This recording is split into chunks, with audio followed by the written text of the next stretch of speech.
It's Friday, May 31st, 2024.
Let's do our promotional segment.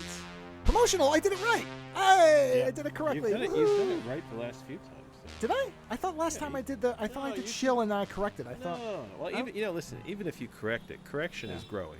Okay. Well, in any event, I didn't stumble over the show part. So. Are you doing the New York sound effects for the whole? Yeah, I don't care. I'm not going to do it. I'm not going to do it the whole show. But I'm actually. This is actually somewhat of a test for me. Because I'm layering sounds. So this is not one sound. These are multiples that I'm triggering in some cases. Yeah. So like the traffic with the jacket or the motorcycle, I added that, and then there's going to be a siren that I'm going to have to add. Because it sounds like we're sitting like out at a bodega corner. Well, that's the funny. I've always liked the idea of background ambient sound, even though it doesn't make any sense that we would be doing this like this because we're not doing it in a physical space. No, it conjures a very strange image to me of where we would be. Right, it's like we're sitting on the sidewalk in New York or some city. You know what? Matter. Actually, what you should do is it should be like arguing at a French cafe, out in Well, you know what? There is argument. What do you call it? There is argument ambient sounds. I didn't get them, but there are. There's also one from The Abyss that I could play that I found where it's like people screaming, like because remember. In the ending that hold on. Yeah. Is it like we're doing a podcast while there's like a major event going on in the background in the station? Yeah, because like the station's going down and the two of us are just sitting talking about movies. Pretty much. That's relatively. So the thing is, you remember that in the theatrical cut, they omitted the whole thing with the giant flood that got paused. Yeah.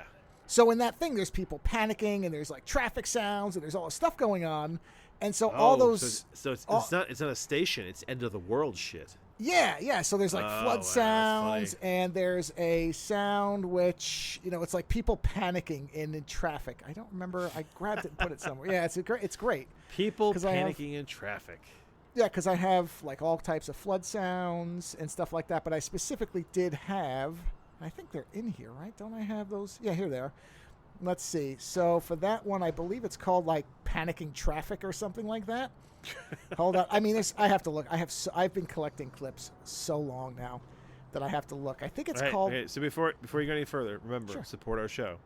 Oh yes. If you'd like to support our show, the easiest way to do that is to go to supportourshow.com.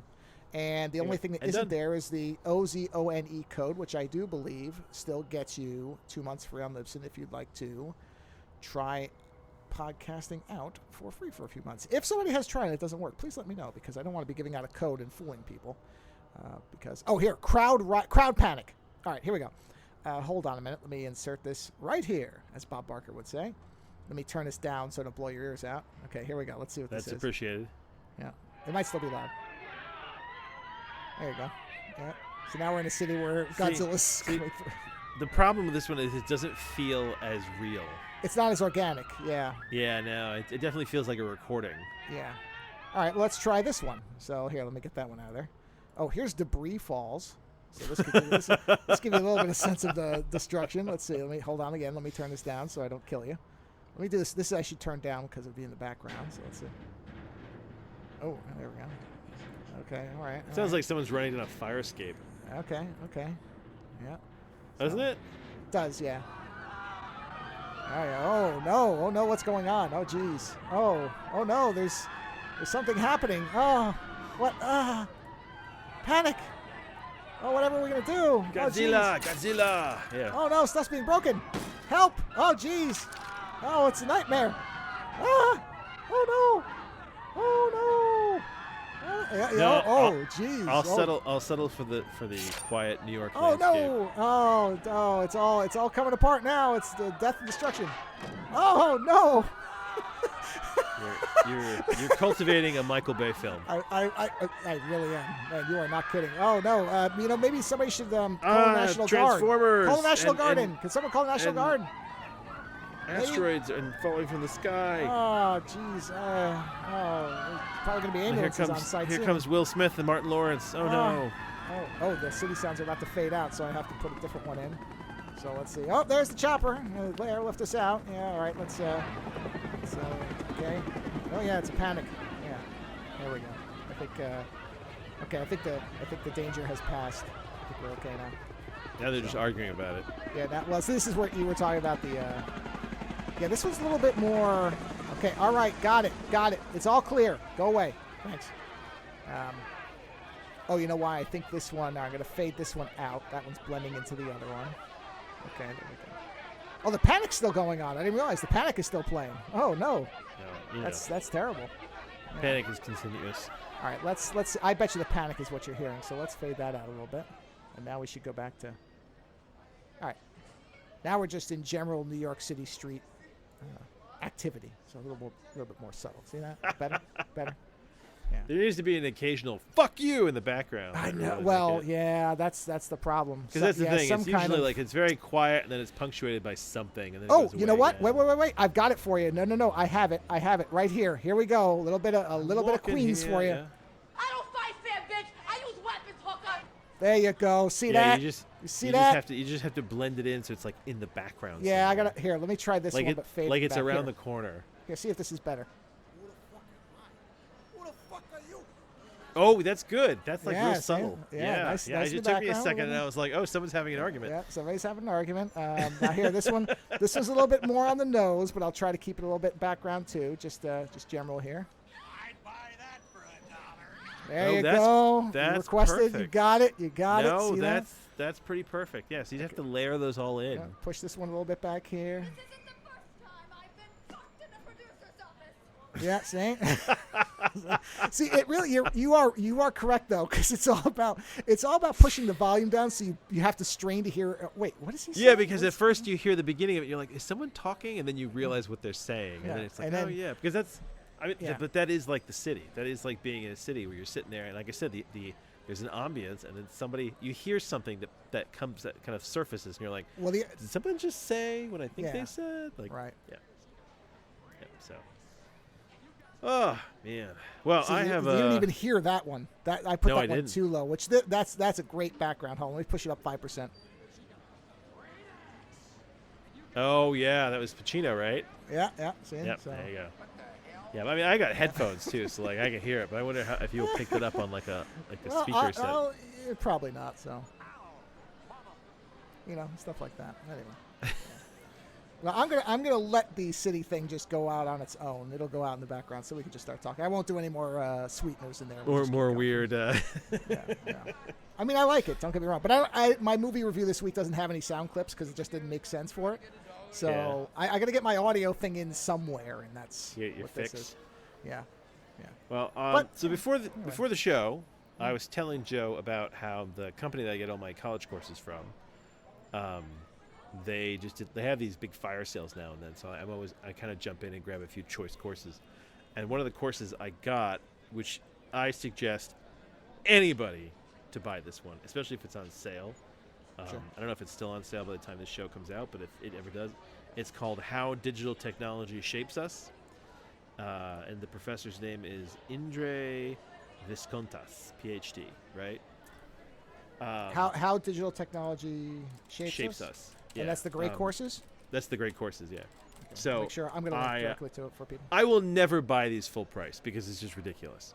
But I will always look if they're on sale because sometimes these things come down to like $30, and for me, like that's like buying a really good audiobook, especially when these things are like some of them are like 15, 20 hours long. Some are even longer than that. I've had ones that are like 32 hours long. So, but this particular course, How Digital Technology Shapes Us, at first I was bummed because I'm used to the courses being like 30, 40 minutes long, sometimes an hour.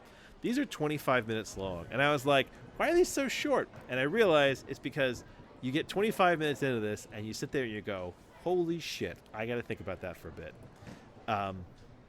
And it's I'm about 6 or 7 in. But I wanted to bring it up because there was the 5th course is all about, it's not 5th. It's is it the 2nd or 3rd? And now I'm all screwed up. Either way, in one of the early courses, she talks about the difference between digital reading and hard copy reading, right? And the thing was, I never really thought there was a difference, but she gets heavily into this idea called deep reading. So deep reading is when you are reading a book and you can see it. You are in it. You're seeing the characters, right? Which is like typically when you're in what? God, I just looked at the price. Wow. Oh yeah. You got to get them on sale. The full price is like $240 each. That's of course. Wow. Yeah, that's why you have to get you have to wait for one of their ridiculous sales where you can get them for $30. You know what? I kind of missed the background now. Go ahead. You know what? I didn't mind the New York cityscape. Go ahead. I'll bring the Chinatown back in. This is Chinatown. There you go. I don't mind if you run it through the whole show. It's just kind of I just put it. Oh wait, you know what? This is the thing where you can layer them so they transition. Go ahead. I'm sorry. I didn't mean to interrupt. It's just like us walking down the street talking. Yeah. So she gets into something about deep reading, and deep reading is a thing that you do when you're really enjoying a book, where you're kind of getting into it, and you can visualize it, right? And it's being into it enough that you can move it around. So like I know with Joe, you read God's War, and I remember you changed one of the characters completely. You didn't even pay attention to the author. I did. But that was kind of your form of deep reading because it's partly what the author is providing you, but it's also partly what you're providing yourself, right? And deep reading makes it so that when someone just gives you an environment, you then build the space, right? But the thing is, it's a lot for your brain to handle. And so when she was talking about the difference between that and digital reading, I thought it was going to be something about the screen or something about that. Like, I thought this was going to be like, how like, reading on a Kindle is bad or some shit like that, right? Mm-hmm. And what I was surprised by was that it had nothing to do with that. The only part of digital reading that is bad is all the extras that they try to push on you. That if you can ignore them or shut them off, which is what I do, then you're okay. And what she means by that is that, like, with the Kindle, they've tried to make reading like a social experience where they're like, tell your friends what you're reading, tell them how far you've come. Do you want footnotes? Do you want the end notes? Do you want suggestions? I assume, like me, you turn all that off. I turn all that shit off, so right? And they also do that thing where they're like, hey, you've read so many times this week. Good job. And I'm like, okay. Ooh, yeah. I have. Wow, that's great. I have all that off. Yeah, and it's like, and you just sit there and go, listen, Amazon, I really need you to fuck off right now, right? So as long as you turn all that shit off, as long as you don't have any of that there, you can still achieve deep reading on digital technology while reading it on your, even on your phone to some extent, right? The whole idea is that you want as little between you and the material as possible. And the second you start throwing anything into the mix, it messes with your ability to deep read. So it's one of those things where, have you ever read a book and you're reading and you know what? Someone starts yelling, go fuck yourself right outside your house. And you realize that you've read a page, but you haven't actually caught on. You don't even know what you just read. Mm-hmm. Right? Yep. That is basically a distraction breaking deep reading. Well, the problem is when you read and you have all these distractions on digital devices, right? That's when you lose track of what the hell you're reading. Especially with nonfiction, it's even worse. Where it's like, maybe they're saying that, this is a side thing, but it was loosely connected. There's a lot of kids who take notes now in school on computers. You were in a classroom more recently than I was. Was everybody taking notes on digital devices?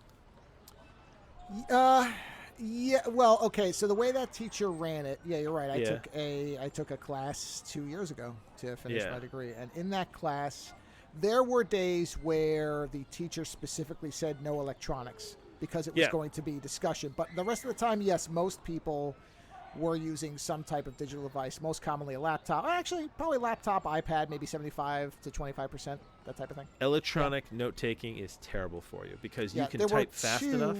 Now, I will say this is very funny. Yeah. The two people who I knew were not using them, I noted it because they were the teacher's pets of the... They were very, very wanted to demonstrate their, I'm willing to talk, teacher, and they were both using pen and paper. Yeah, well, I'm not saying so the thing is, anything. I'm just saying I no. I'm just saying digital note-taking is apparently very bad for you because we're so good at typing that a lot of people, when they're taking notes on digital devices, they try to just write down everything the teacher says, right? Yeah. Whereas when you are using pen and paper or pencil paper, whatever, deep down that you cannot keep, you can't write everything down the teacher says. So you have to basically get better at summarizing the idea. So it actually causes you to do more work conceptualizing what the teacher's teaching you. And when you write it down, it gets deeper into your head than if you just digitally type down everything he's saying. Can I tell you what's funny about you saying that? Yeah. Because I'm so bad at typing, it was the same as writing for me. Because I can't touch. I can't look and type. I have to kind of check I have to look at what I'm typing and that's the thing is, so all these concepts. But you're right. Yeah, all these concepts though, there's always going to be an outliner. And there was a point, I do remember at several points actually, him saying, "You do not have to note every single thing I'm saying. Here are the important things about what I'm saying." And I think I didn't really catch completely what that was, but I wonder if he was incorporating this type of idea, which is, okay, don't just verbatim take everything down. I want you to understand what's important. Listen to what I'm saying and understand the importance of the certain points. So, because he did say that. I remember him saying, you do not need to write everything down. Because he was showing slides that had a lot of text as well. He said, you don't need to just copy all this. This is about this. Yeah. These are examples type of thing. Yeah, I remember that. Yeah, So going back to the whole idea of deep reading, I just thought it was really interesting, this idea that you can achieve deep reading with digital technology. Just turn all the extra... It's the extra shit that screws you up. It's the extra shit that lights up your brain and makes you think about different things. And they were talking about how if someone gets a text, like if a teacher gets if a student gets a text in a classroom, right? The teacher has a right to be annoyed because the student basically gets the text. They have to read the text, which takes them out of the context of the class. They then have to come up with a response and type it, and then have to get back into the stream of whatever's going on. It's the same with reading. Like have you ever been trying to like get through a chapter and you're just getting like bombarded by text, or just shit just gets coming up and you just keep getting interrupted, and it's kind of like, like that happens with books, but it happens even more with technology, especially if you don't turn off all these extra unnecessary features. And I was going to say, that's one of the reasons, because at first with the Kindle, it would probably say, do you want to underline this word? Oh, do you want... I'm like, okay, I'm just trying to read, man. I don't need this. Yeah. Like, Amazon, I need you to fuck off right now. Literally, my Kindle is in airplane mode also 99% of the time. Most of the time. I take it off if I need to buy a book, and then it immediately goes back on. That's it. Yeah. So I just wanted to bring that up, and... if you are interested in the course, which I do think that anybody should listen to because it is fascinating, because she gets very much into the histories. She doesn't just tell you the idea, she gets into the histories of the companies and why they're using it. So recently I just listened to one about the history of Netflix and how their algorithm for basically suggesting movies to you, and how it is very, very good sometimes, but it also has a hard time because it's not human. Oh man, I read a great quote the other day too, where they said, "I never used to believe in the soul until I started seeing art done without a soul. Thank you, AI, for teaching me that the soul matters." Yeah. But now, to stay with literature but change course, I don't usually like. I need to get like a masterpiece theater music to play when you do something like that, where it's like, like an intro thing. See, this is all the fun of this. Oh, by the way, hold on. Did I get this is one of the best sound effects. Where is it? Do I have it? You'll know this. I mean, anybody who's of a certain age will recognize this, but oh no, is it not on here? Never mind it. I have to find it. Go on. Sorry. Oh no, you got me all excited. Well, I'll try to deploy it properly. Oh, I still have the Nomads thing in here. So I don't normally like to review a book halfway through. Right. And this isn't really a review. I just want to discuss it because it's so fucking weird. And I'm really starting to enjoy it, and I wanted to share it with you because it's so fucking weird. So I've talked about David Drake before. He's one of my favorite sort of action authors. He does a lot of like kind of pulp sci-fi. And there's a lot of books of his that are out of print. He did a lot of stuff with Bane, and a lot of Bane stuff is out of print now. But Bane, who is famous for their awful covers, they're the worst. And usually the worse the cover is, the more fun the book is going to be. Even though whoever drew the cover just didn't give a shit. So I read about this series. It's like 3 books that David Drake did called The Ranks of Bronze. And normally I avoid his fantasy novels because they're very slow to kind of get into it, even though once they get going, they're really fast. But I read the concept of this book, and I was like, okay, I'm curious now, which is basically a Roman legion gets abducted and is forced to fight throughout the galaxy. And I was like, okay, this is really bonkers. So I'm going to go with it. Like, I'm sold now. Like, let's see what kind of... I mean, because that's like some fucking bizarre B-movie that you'd watch, isn't it? It does interest me on spec. Right? Okay. Sure. So I'm halfway through this book, and essentially what happens is and so like... This is kind of spoilers for the first half of the book, but like I said, I haven't read the second half, so I can't tell you what happens, but I know that there's 3 books. So essentially, a Roman legion is abducted. The whole force, the whole army is taken. So there's like thousands of them. And they are abducted, and they are abducted into a ship. And I think that like their memory of exactly how this happened is very weird. On some level, it sounds like they willingly boarded these ships thinking that they were essentially being bought to fight for something, but they didn't realize that what was really going on. And so the setup is essentially you have these aliens who are who have a trade guild, right? And there are planets that they want the resources from. But the trade guild rules basically say you are not allowed to use your advanced technology to destroy the indigenous creatures. You have to fight them at the same level of technology they are. And if you... Uh-oh. Lando just vanished. We had this problem earlier where he suddenly went on mute. Uh-oh. I'm going to keep this going because... with the ambience, it's not as weird. You dropped out. Like you're muted again. Typing this.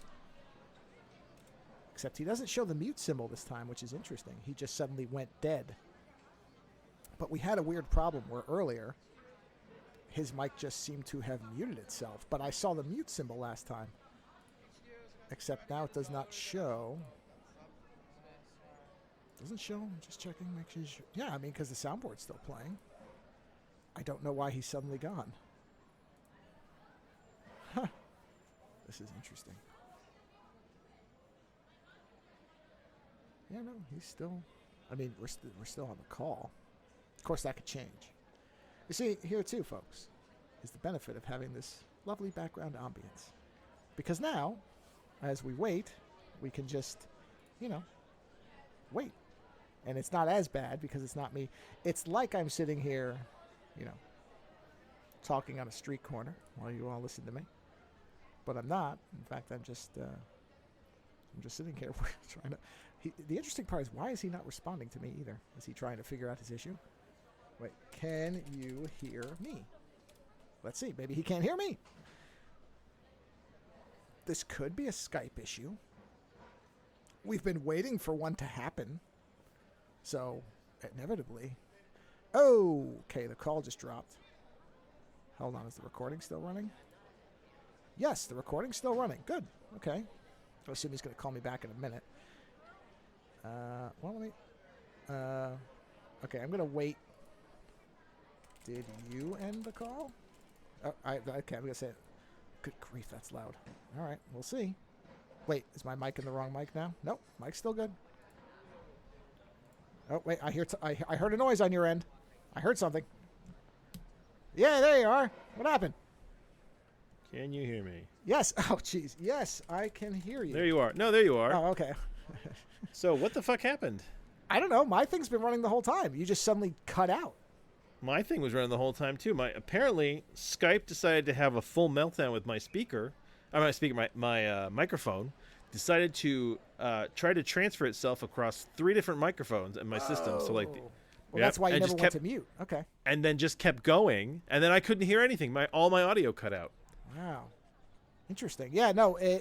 Unlike the first problem, which I had explained to the folks listening, because I just been talking the whole time, is that I didn't see the mute icon, so I knew you didn't accidentally mute yourself again. But it's really weird. Huh. Yeah, that's very strange. Well, I guess I've had some weird internet stuff going on lately with my I guess this is a good tip to everybody that Are you still recording? Oh yeah, no, of course I'm still recording. Oh, I'm not recording. Oh god. Oh wait, did it start? Hold on, did it start recording again? Mine never dropped. Mine kept going even when you dropped out. Mine says it's recording again. Okay. Should I trust that? Wait. What does the recorder time say? Does it have a timestamp? 23:24. So yours never stopped. Oh, I guess or did it stop for 2 minutes? Well, you know what? Don't worry about it, because as long as it's still going, maybe it paused and picked back up because it didn't get that'd actually be really smart. So I don't know, maybe. So are we gonna trust it that it's still recording, or should I start a new recording? That's a good question. That's a good question. This is one of those. This is one of those tech moments where you're like, I don't know. What would you like to do, Mr. Wizard? So, the recorder is currently running, though, right? It says recording. All right. It says we are at 24:05. All right. Go ahead and hit stop. Okay. I've stopped. And now hit start. Hello? Yeah. Oh, did you hit start? You didn't confirm it. Why did you go away? What? Uh-oh. You just went away on me. I'm not back? You don't hear me? I can hear you. Oh, this is fantastic. I can hear you. You can hear me, but I can't hear you. What the fuck is going on? This is great. This is fantastic. Output. This is good. This is great. Headphones. That's what we're doing. See, this is what people actually really like. This is what people want. Fatality. I don't understand any of this. That's what right they now. want. That's what they want. That's okay. Headphones are plugged in. That's fine. Yeah, I can hear you fine. Input is set to the blue. I can hear you fine. Hold on, I'm just confirming to him. I'm saying what I'm typing, and it sounds like the correct mic.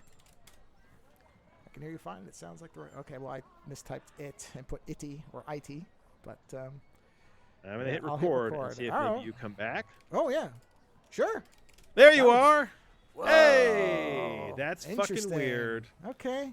I don't understand what's going on tonight. Well, I guess what we've learned here. I'm going to not touch anything. Well, I guess so that tells me that the recording actually never stopped, because it seems like when you stop, you can't hear me anymore. Yeah, weird, right? Yeah, but so now we've learned. As long as you can keep hearing, wow, that's really. As long as the timer's running and you can hear me, then I guess. I mean, we'll know because we let it go a little bit after you said, "Well, should we trust it?" So if I hear all that, I'm sorry, you're going to have a fun time editing this all together. No, this will be very easy. It's only 2 chunks on your side, and all I have to do is line up the audio. It'll be very easy. Well, you're of the idea that things are stable now. Well, I mean, whatever. It doesn't. Okay. Here's what's vitally important. Yeah. As long as my recording keeps going and I don't have any problems, if we're both having problems, then it becomes an issue. As long as only one of us is having problems, it's not that hard. When did I cut out, per se? God, what were you saying? I was talking about the guilds. Did you hear me talking about the guild? Romans? Shit, I don't remember. Okay, yeah, I remember you telling me the concept, and I said it sounds really interesting. Romans were abducted. Yeah, and it probably was around there. Okay, so I'm sorry if I restep, but we'll go from there. That's okay. So essentially, there's a guild in space. Oh my God! What? I'm an idiot. What happened? Because I missed the chance to do this. Why did I not play that when your thing crashed? Anyway, I'm sorry. Go ahead. Oh, man. See, I got this whole thing and I screw up because you were one cue. worried that the thing crashed. So essentially you have these merchant trade guilds in space, and they have rules about what they consider barbarian planets. And the idea is that you can't just show up with your advanced technology and destroy the locals and take their resources. If you are going to fight them for their resources, you have to fight them at the same level of technology that they're at. And these aliens, they're various aliens as well, are basically, it's almost like Star Trek, where they're looking at each other going, we're not going to fight with swords and shields. Like, this is bullshit. So then someone gets the bright idea, let's find one of the greatest barbarian armies out there, and then use it to essentially fight all these other barbarian armies on our behalf, and then we get the resources, right? So they abduct a Roman army. Now so in the beginning of this, I'm kind of like, okay, what direction is this going to go? So essentially, they have the technology to keep these people immortal. They don't age, and after every battle, after every campaign, they bring them back and they essentially restore them. As long as your brain is not fully destroyed, they can bring you back, right? Okay.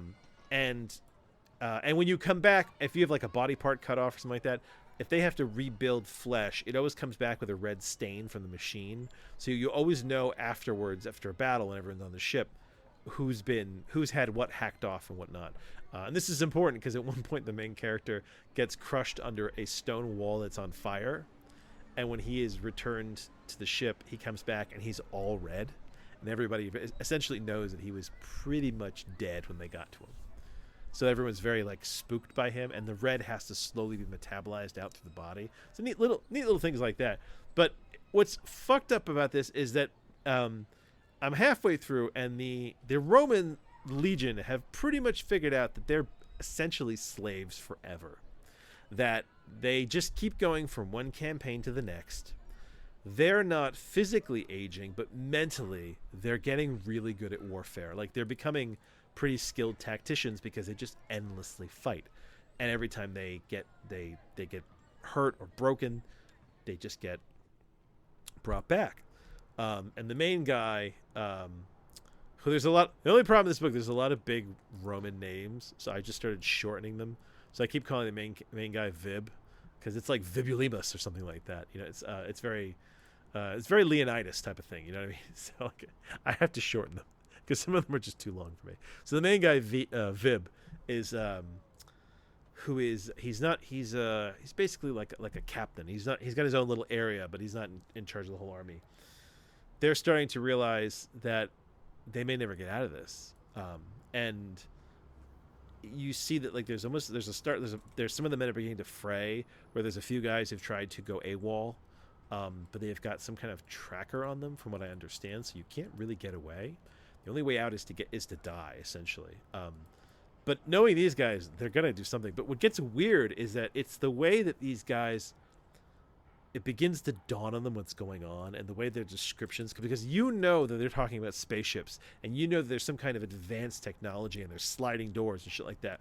But you're reading it from the point of view of Roman warriors, so everything is borderline magic, and and they're trying to understand how it works, and it to you, the reader, it just feels like very pulpy sci-fi, but to them, they're like, what is this fucking magic going on?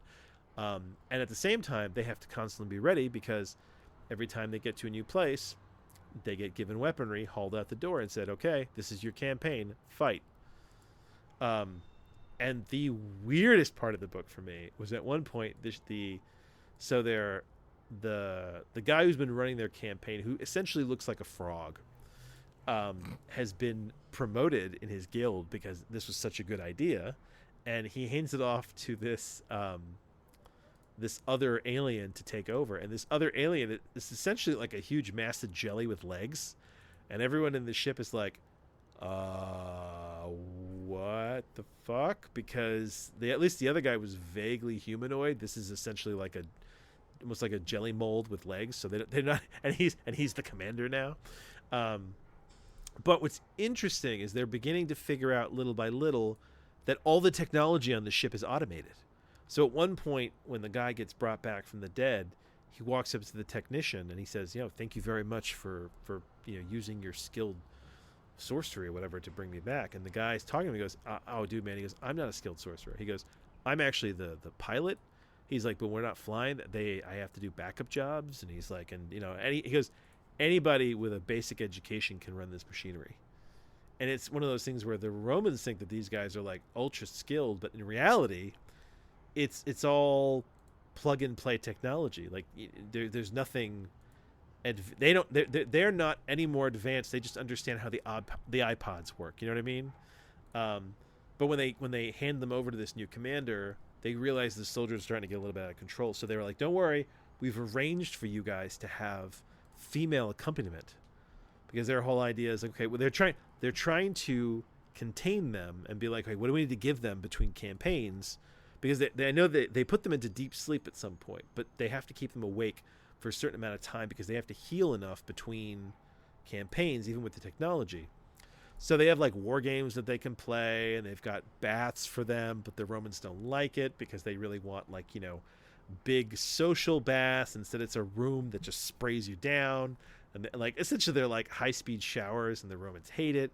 So the new commander's like, we have female accompaniment for you guys. And when the main guy, Vib, goes in this room, the other guys have already done it. And he's like, well, how is it? He's like, are they human women? He's like, what's going on? And they're like, just keep the lights low and you'll be fine.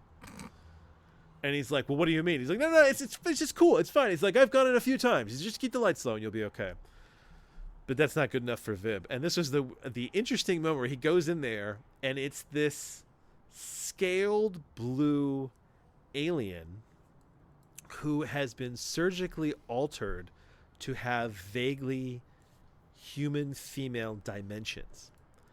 And I think she must have also some kind of I don't know if she's got some level of psychic element or not, but she can also, it feels like she can also make you see a little bit of what you want.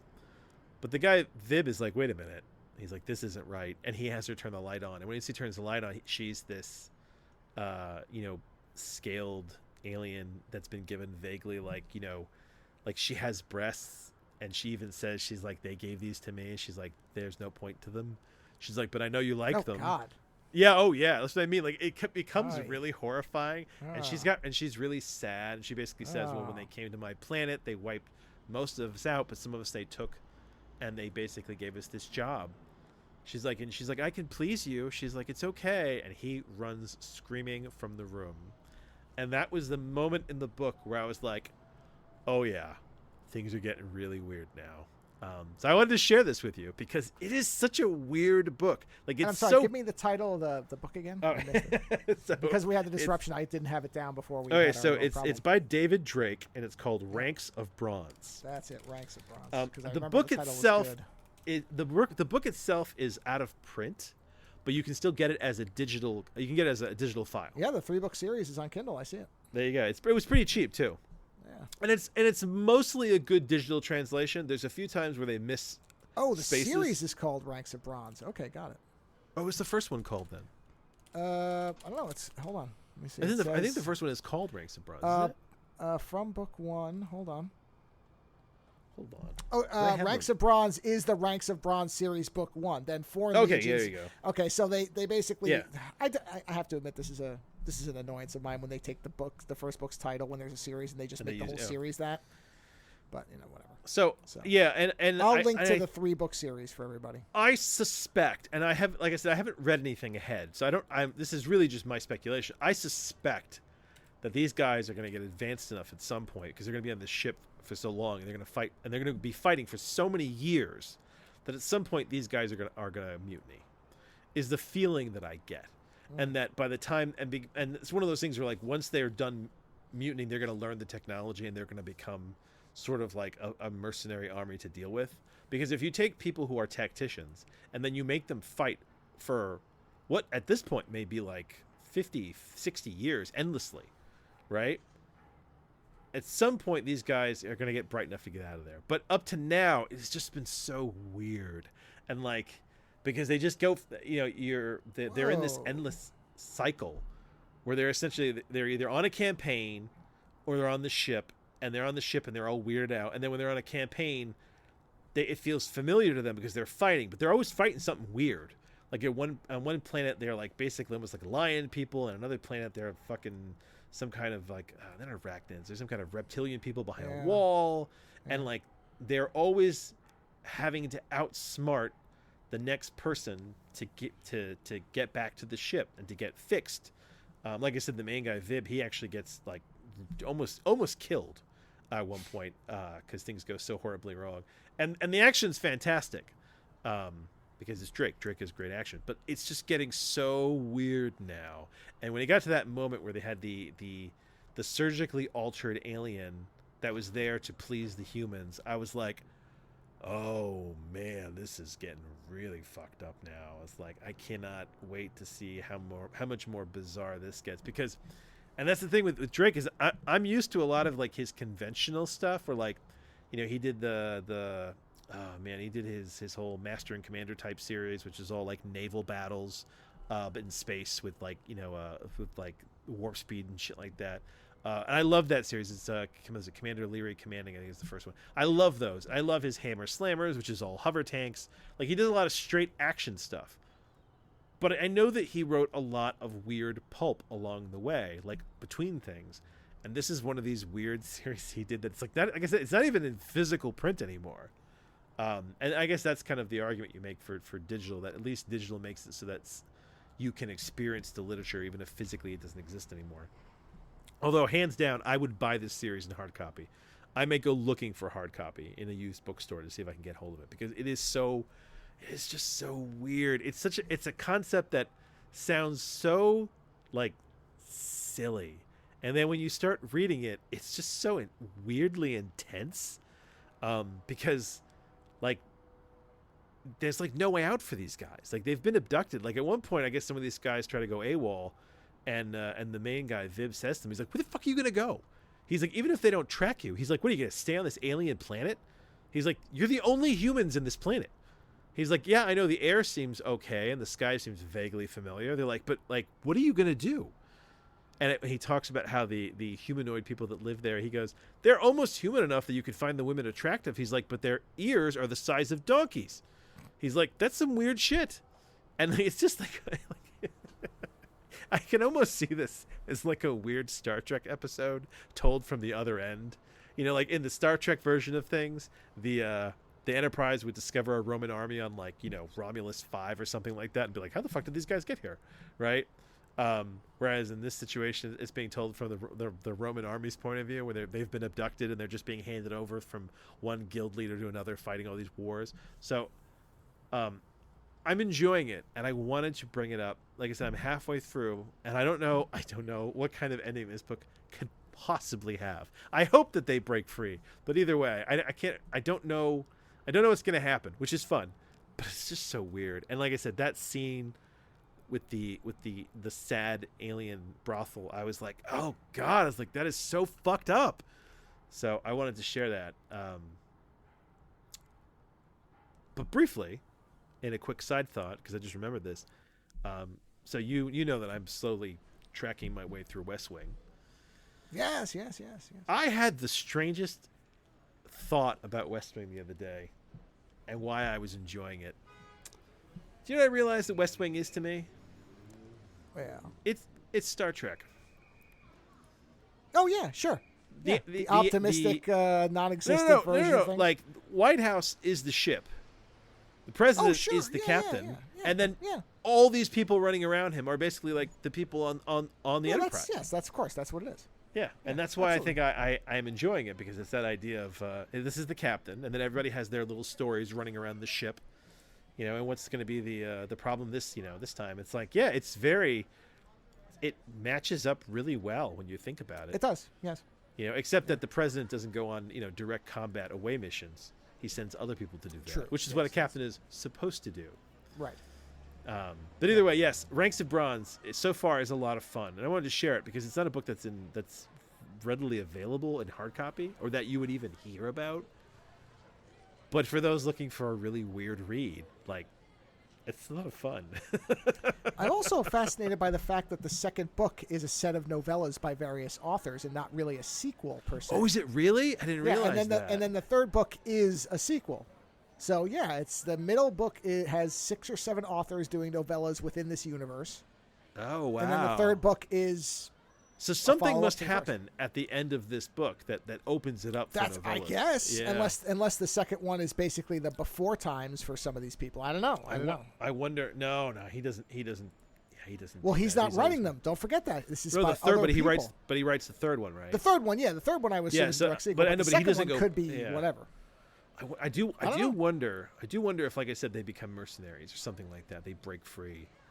Yeah, unclear. I did not read any details. I just happened to see it. The second one, it showed a bunch of authors, and I was like, "Why?" And it said, "Oh, because they're all novellas." I love pulp fiction like this, like space pulp fiction, sci-fi pulp fiction. Sure. I love this stuff. So, because you have to go to such weird places, and it's such weird thought experiments. You know, like it just.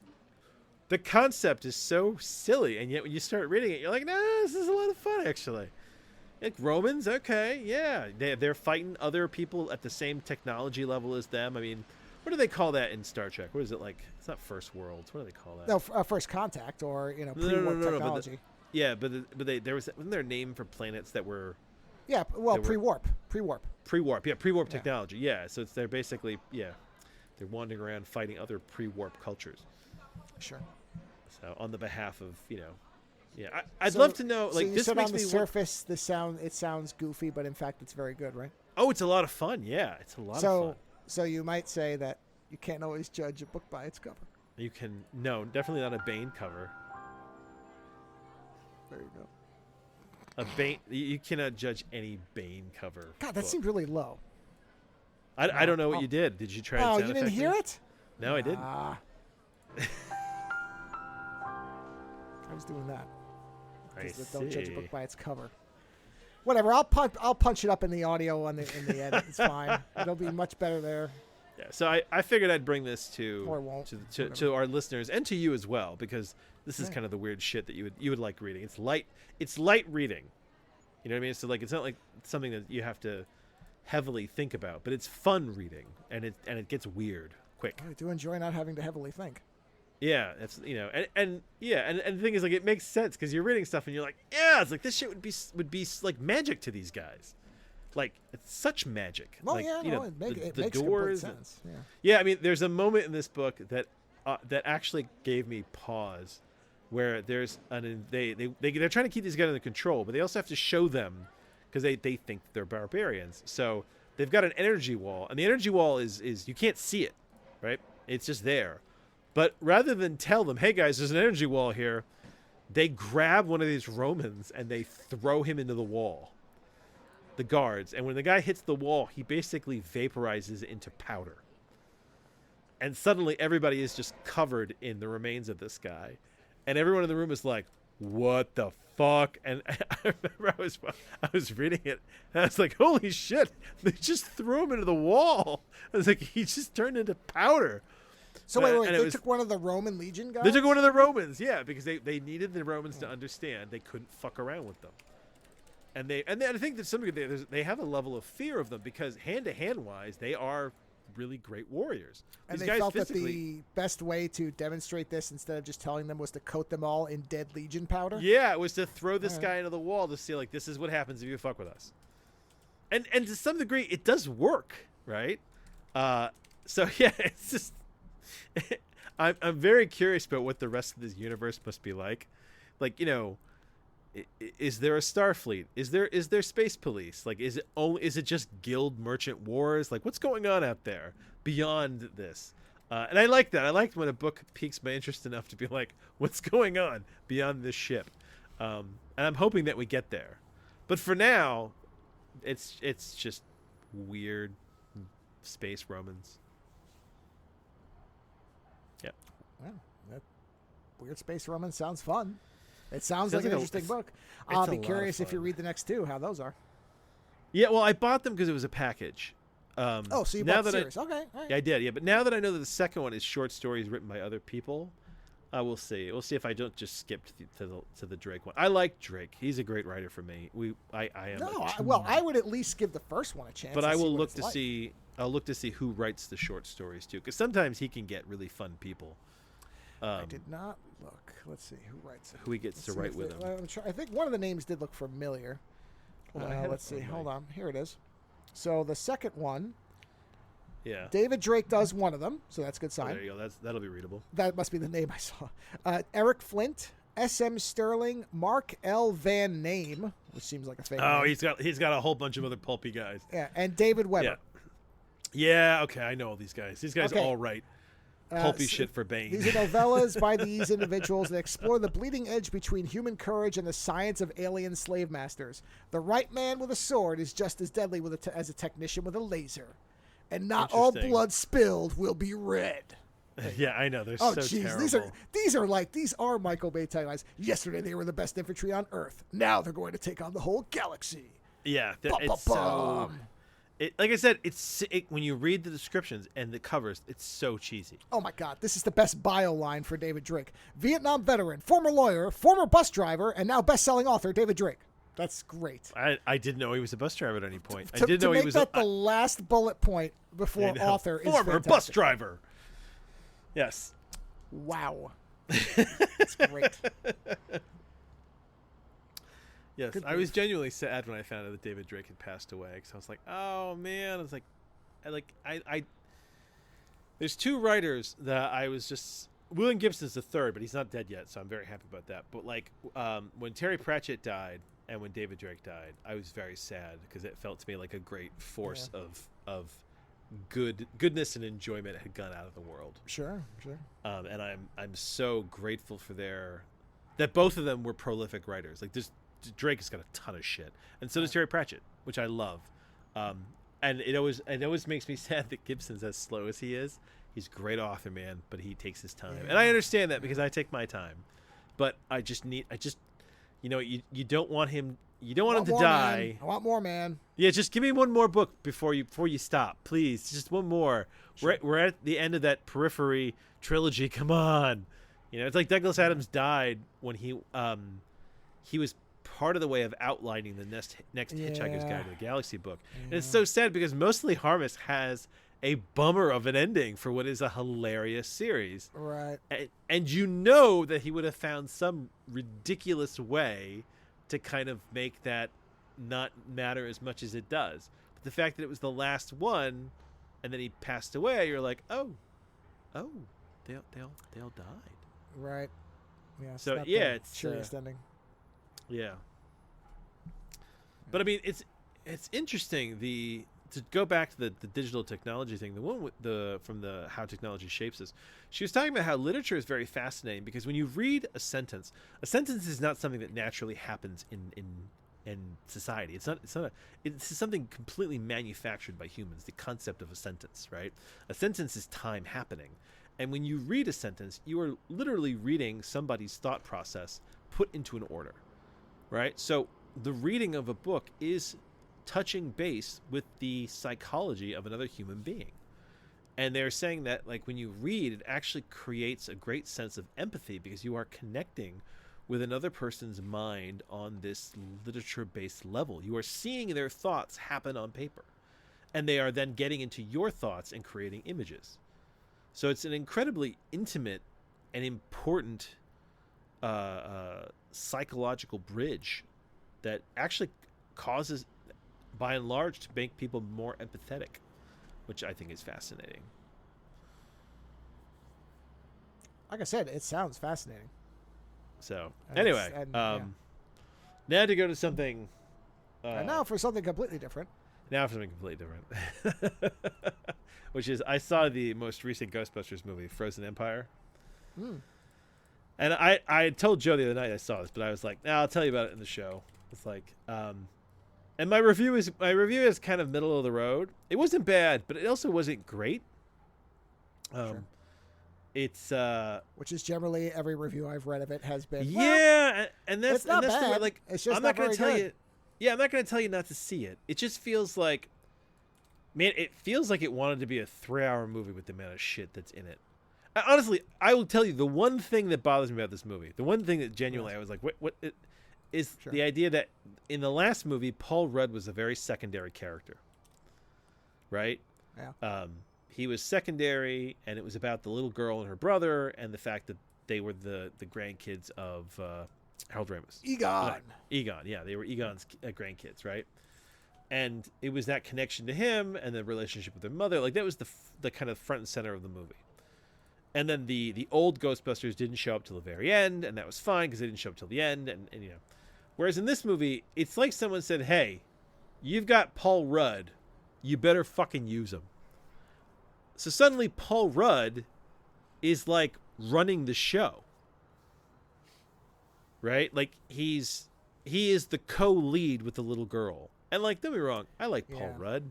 He's a friendly guy, and he's kind of playing this in that Paul Rudd way that he does, where like you can't dislike him, and he's extremely excited about being a Ghostbuster. And in the realm of the stories, his character is a science teacher, who knew that something weird was going on in that town they were in before the girl came to him. So, and he's still dating, and he's still with her mom. I don't know if I think he's married now to her mom. So like, it makes sense that he is there. It's just that they make him very prevalent, and it doesn't, like, after having him be the secondary in the last one, it doesn't make sense for him to be so primary in this one. And it just very much feels like the studio said, Paul Rudd will sell this movie. We want Paul Rudd as a lead. And at least they were like, well, we'll make him the co-lead, because really it's the girl's story. And she's very good, and it's some different shit they did with her, which is essentially like,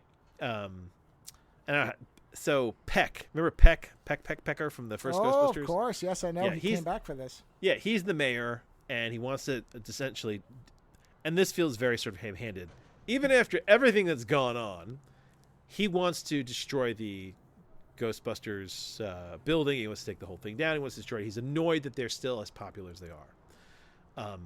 And Paul Rudd and Egon's, daughter and kids are running the Ghostbusters, but they're causing a lot of property damage. And because of that, the girl essentially gets shelved, because they're like, listen, you're underage. We're already in so much trouble. We can't have you riding with us because we have a minor. So she gets shelved, and that really pisses her off and kind of sets off the other direction of the movie. And they do some interesting things in there. They are like, Winston is starting a whole almost like a Ghostbusters core, where he's got a whole lab now where they're studying ghosts and catching them and trying to understand like what's going on. And they've got, and do you know who James Acaster is? The name sounds familiar. So he's a British comedian. Yeah, I really enjoy him. I've watched him in a lot of shows. What's his name? James Acaster. James Acaster. Yeah. Sounds familiar. Yeah, he has a very kooky deadpan delivery. Oh yes, I know who this is. Yes, I've watched him in a ton of British shows. So he is essentially running Winston's Ghost Corps. Okay. And he's actually quite good, because he plays it in this sort of deadpan way, and he's he's kind of like an Egon almost, but he's not as brilliant as Egon, but he's essentially a scientist type. And I enjoyed him. As a new character. They brought one of the girls from the first movie over to be kind of his assistant, and they are essentially looking for magical items. They are testing things, and like, it does open up.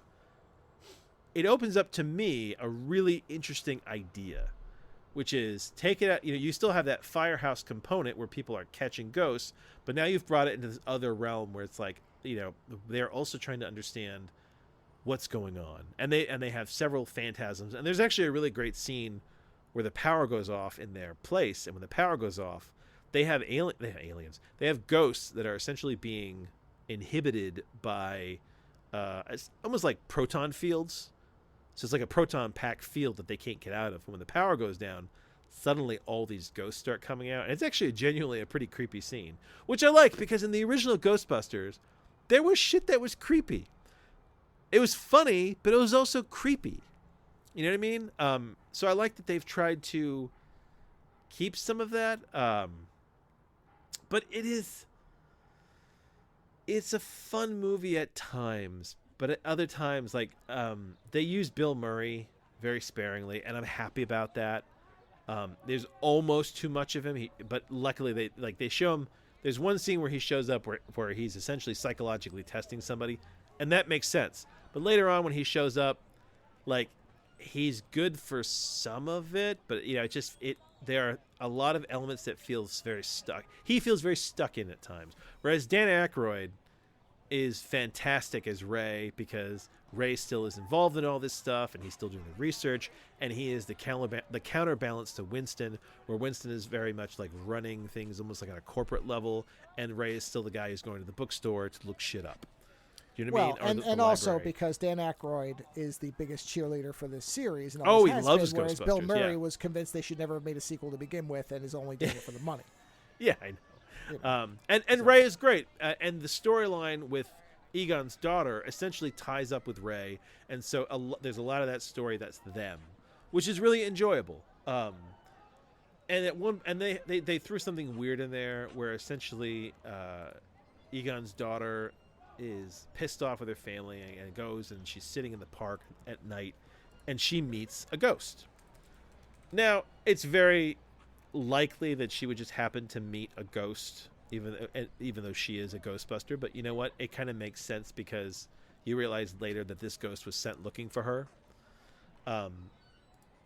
And the storyline between her and this ghost is really, actually, I thought it was something new, where this is also a young girl, and she's died in a house fire and a tenant fire, and they get along really well. But I said to my wife, I was like, you know what? I was like, is it me, or is there like some weird romantic level to this relationship?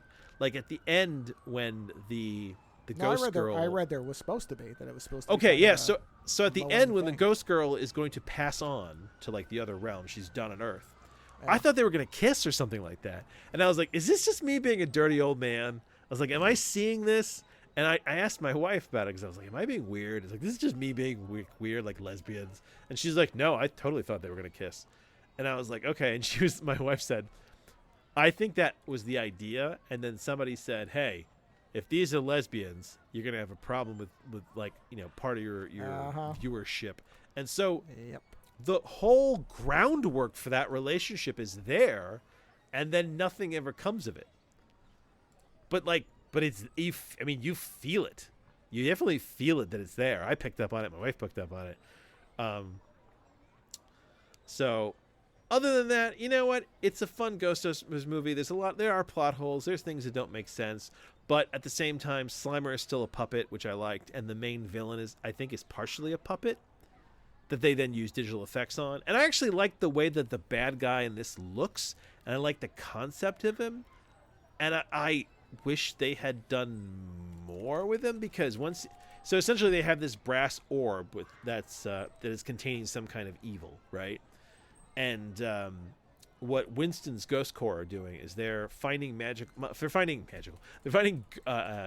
that are possessed, and they are removing the possession from the items and then sending those ghosts directly into to their huge containment field they have where they are. And at one point they try to pull whatever is in this thing, and it essentially shorts everything out. And what you discover is that this is some kind of ghost god of death that was around during the time of like Sumeria, that aligned itself with some king, and then the king essentially realized that it was too difficult to control, so he imprisoned it, and it's been in this orb since. And I know that there's this whole side thing where there's a character who has pyrokinesis, and you had said that, I think you read some review where you said people thought that character was more interesting and they wanted more of him. Yeah, I read a number of different things that said, oh, this is a great character that should have been the villain or something, or should have been a villain in his own movie, maybe? Something like that. Oh, really? The pyrokinetic? Oh, that's the guy from Marvels and Silicon Valley. I'm not going to. Yeah, I think he's the pyrokinetic. He's not the villain. He's basically some guy. What they're saying is that character should have been placed in I guess a sequel to this, or for a follow up where he was a villain. I had as much of him as I wanted, he was kind of an annoying funny, and I was, you know, with the second one, how who's the guy who's working for Vigo? Oh, what is his name? Yeah. We're like the Upper the West guy, Side. Yeah, the guy who's working for Vigo. Janos. Like he's Janos. Janos. Yeah, he's funny a lot of the time, but there are moments in that movie where you're like, I've had enough of. Yeah, of they did overdo him. Yeah. Yeah, and that's the thing. That this guy, I have as much of this character as I wanted. I don't need more of him. I'm good, thank you. Yeah, I don't need it. He doesn't need his own movie. We're good. But it just feels like they tried to shove a lot of fan service in here. They tried to shove a lot of characters in here. And it is mostly enjoyable. There's enough new ideas. There's enough new concepts. I'm not. I'd like to know what their plans are from here on out, but I also don't feel like I need another Ghostbusters movie. I mean, honestly, they definitely are going to make more, because there's actually their production company is called Ghost Corps now. So clearly, yeah, and I somebody think this movie did well enough. I think it did money. So, and it wasn't review bombed. So that's all you really need anymore. I mean, and listen, my kids really enjoyed it. I don't feel like I wasted my time. I just wish that there was better writing. You know, and like, to give you an idea of the amount of fan service. At one point, they go to the New York Library to find information, and when they get there, Patton Oswalt is one of the librarians they talk to. When they're leaving the library, Dan Aykroyd sees the ghost from the first movie that's still there. The librarian? The librarian that's still there in the basement. All right. And it's one of those things where it's like, okay, but the movie is full of that. It has so many little, like, fan service things kind of injected in there, but the movie gets heavy, you know. And then when you get to the final fight, where this creature gets free and essentially freezes all of New York, the fight feels like it's super quick. Like, it shows up and it's pissed off, and the little girl figures out that it can't protect itself. So the proton packs don't work on it. And the little girl figures out that it's susceptible to brass, and that the proton packs work off of different metals. So she essentially switches the metals in her proton pack to brass. So none of the other proton packs affect it, but hers do. So between her and the pyrokinetic, they're able to hold it until it gets sucked into the containment unit. And it just felt like I just felt like there was going to be more to that finale. You know what I mean? Rather than he just shows up and there's a thing and we just fucking catch him and that's it.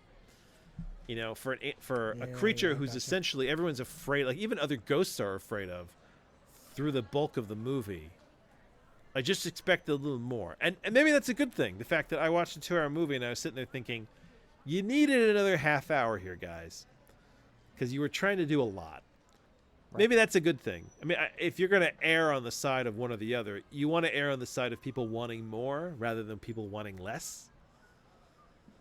But if you're going to have this many characters and you're going to have this much mythology going on, you're going to need the space for it. Because, I mean, you got you got Paul Rudd, and then you've got Egon's daughter, and then you've got Egon's grandkids, and then you've got Winston, and then you've got Ray, and then you've got James Acaster, who's the new Ghost Corps guy, and his assistant. You know, and then you've got Bill Murray and Sally Potts. Is it Sally Potts? Sally Potts, right? Yeah. Annie Potts. Annie, I was going to say the Potts part was right. I couldn't Annie remember Potts Sally. is back. Yeah, so, like, you've got a really big cast. And everybody's doing things. I mean, Annie Potts isn't doing that much, but Winston and Ray are doing stuff, and James Acaster is doing stuff, and everybody has scenes, you know. So it just feels like, you know, like I don't want to use the phrase miniseries because I hate that, but like there was so much here that it could have been a miniseries. You know what I mean? And you've got so many characters, and I don't know if they're trying to transition fully to like a new lineup of people, or they want a Ghost Corps, but like it's just it in itself was not great but not bad, and I could have gone for more storytelling. Yeah. You know, I mean, like, do you feel compelled to see it? No, not at all. I honestly, even before my reviews. No, there was. I mean, I just don't. My biggest problem with all these is that none of them, and I mean any of them, that have followed the second one, have been willing to do a clean break from the traditional cast. Meaning they have to put them in somehow. And to me, that's just now in any movie like that. Yeah. I kind of am disinterested. And the thing with this is that I didn't mind some of the ways that they had. So in the last one. Well, let me just finish a little ahead. bit of. So the problem I have with when they bring these original characters back, and there's exceptions, of course, but what I would have preferred is had they done. There's two alternate universes where I'd be interested in this movie. One is that they did the all-female cast, but had none of the original actors in it, and made it a sequel to the originals, saying that that they didn't exist, just playing it as a sequel. Or that they had done the first one of this one, what was Afterlife, and again had none of the original people, except they could have had the whole thing with Egon because you discover he's their grandfather or whatever, and that's at the end, and that's it. Well, that's it. And then do this one because then it makes sense to have them come back because you've established that we could do a movie without them. And the thing I think is they could have made it so that the Ghostbusters are gone, right? And you almost have. The female Ghostbusters basically realize that there is an opening where there's no Ghostbusters in the city and that there should be, and they become the Ghostbusters, right? I would have watched that movie. And then you can still have Afterlife because it's essentially what happened to Egon after he stopped being a Ghostbuster. And then you can do it so that the Egon's granddaughter essentially, or her family, essentially come back and work with the new Ghostbusters. Now, what I was going to say about Frozen Empire is that I didn't mind how they did some of it. So, like, the fact that Winston is funding things, you know what? I don't mind that. There is something organic to that. Yeah, nothing I read about it and said, the way that this Ray, was terrible. You know what I mean? Yeah, and the way that Ray is helping them, right? And see, this is what makes sense that this is the big thing for the second sequel. Yeah, it makes sense because at one point Winston says, Ray, why are you still doing this? Like, you should be retired. You should just be your goal, because he almost gets killed by something at one point. And Ray says, this is what I like to do.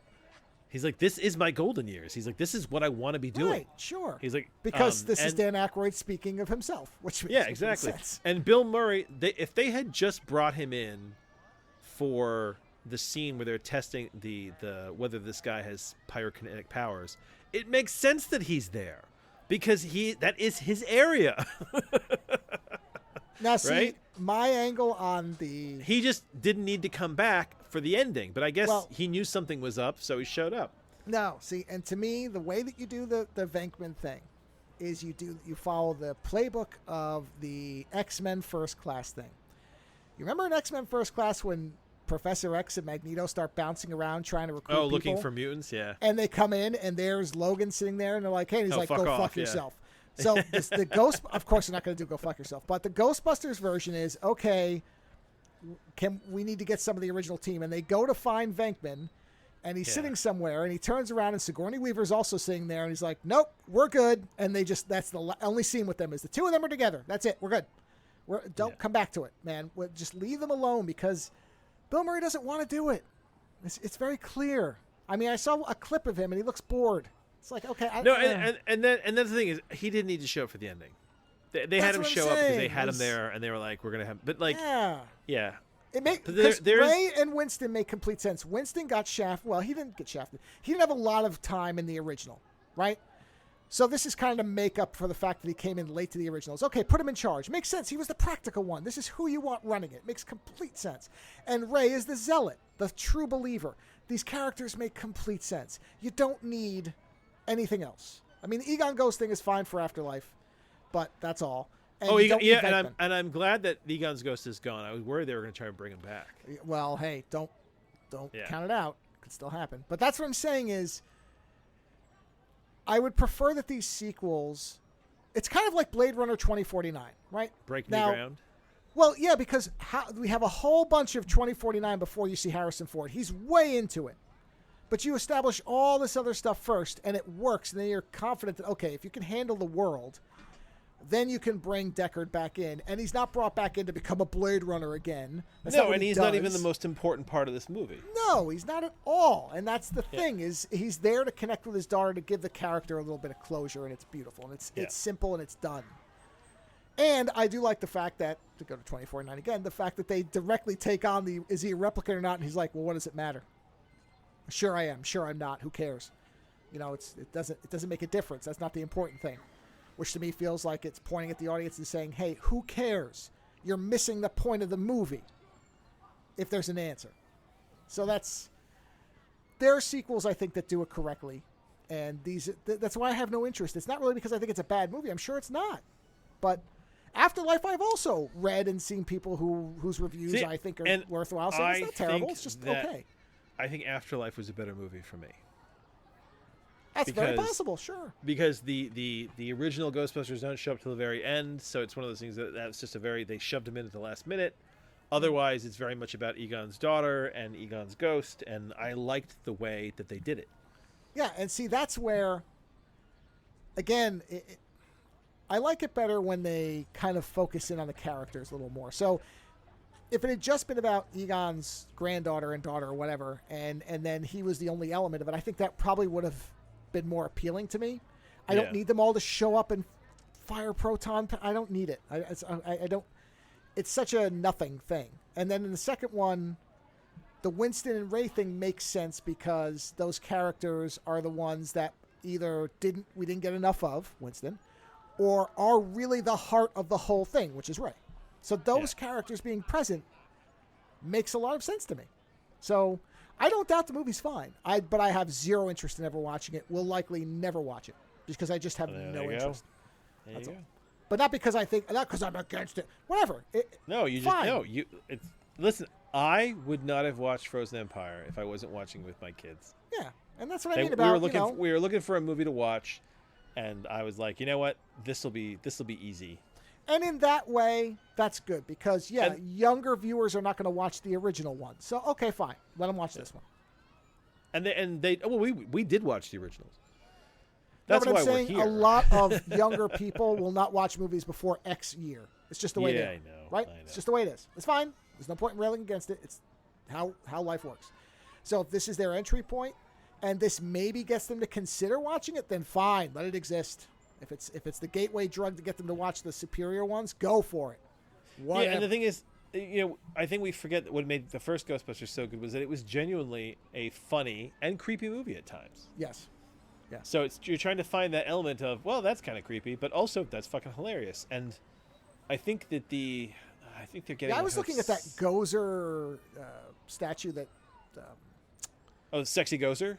Well, sideshows. Well, it's not. It's just how she is in the movie. But it is interesting that character is a very good combination of creepy and sexy at the same time. Yeah, yeah. Because like the red eyes, when you really just look, because you see so little of her in the movie.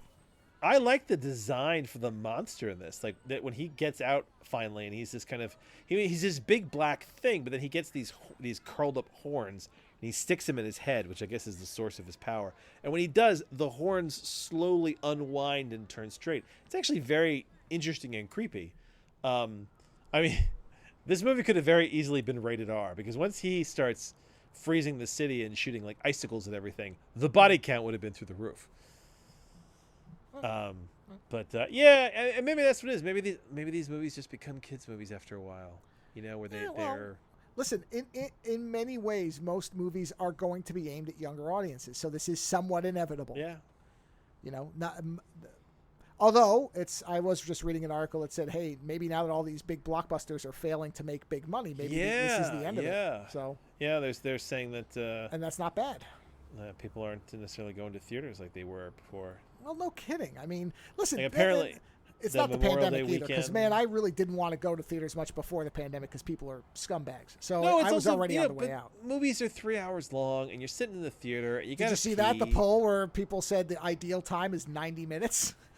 Oh, wow, really? There was a poll where people said, what is the And if you think about it, that makes sense in a lot of ways. It makes sense for younger viewers because parents don't want to sit in a 3-hour kids movie because they're bored.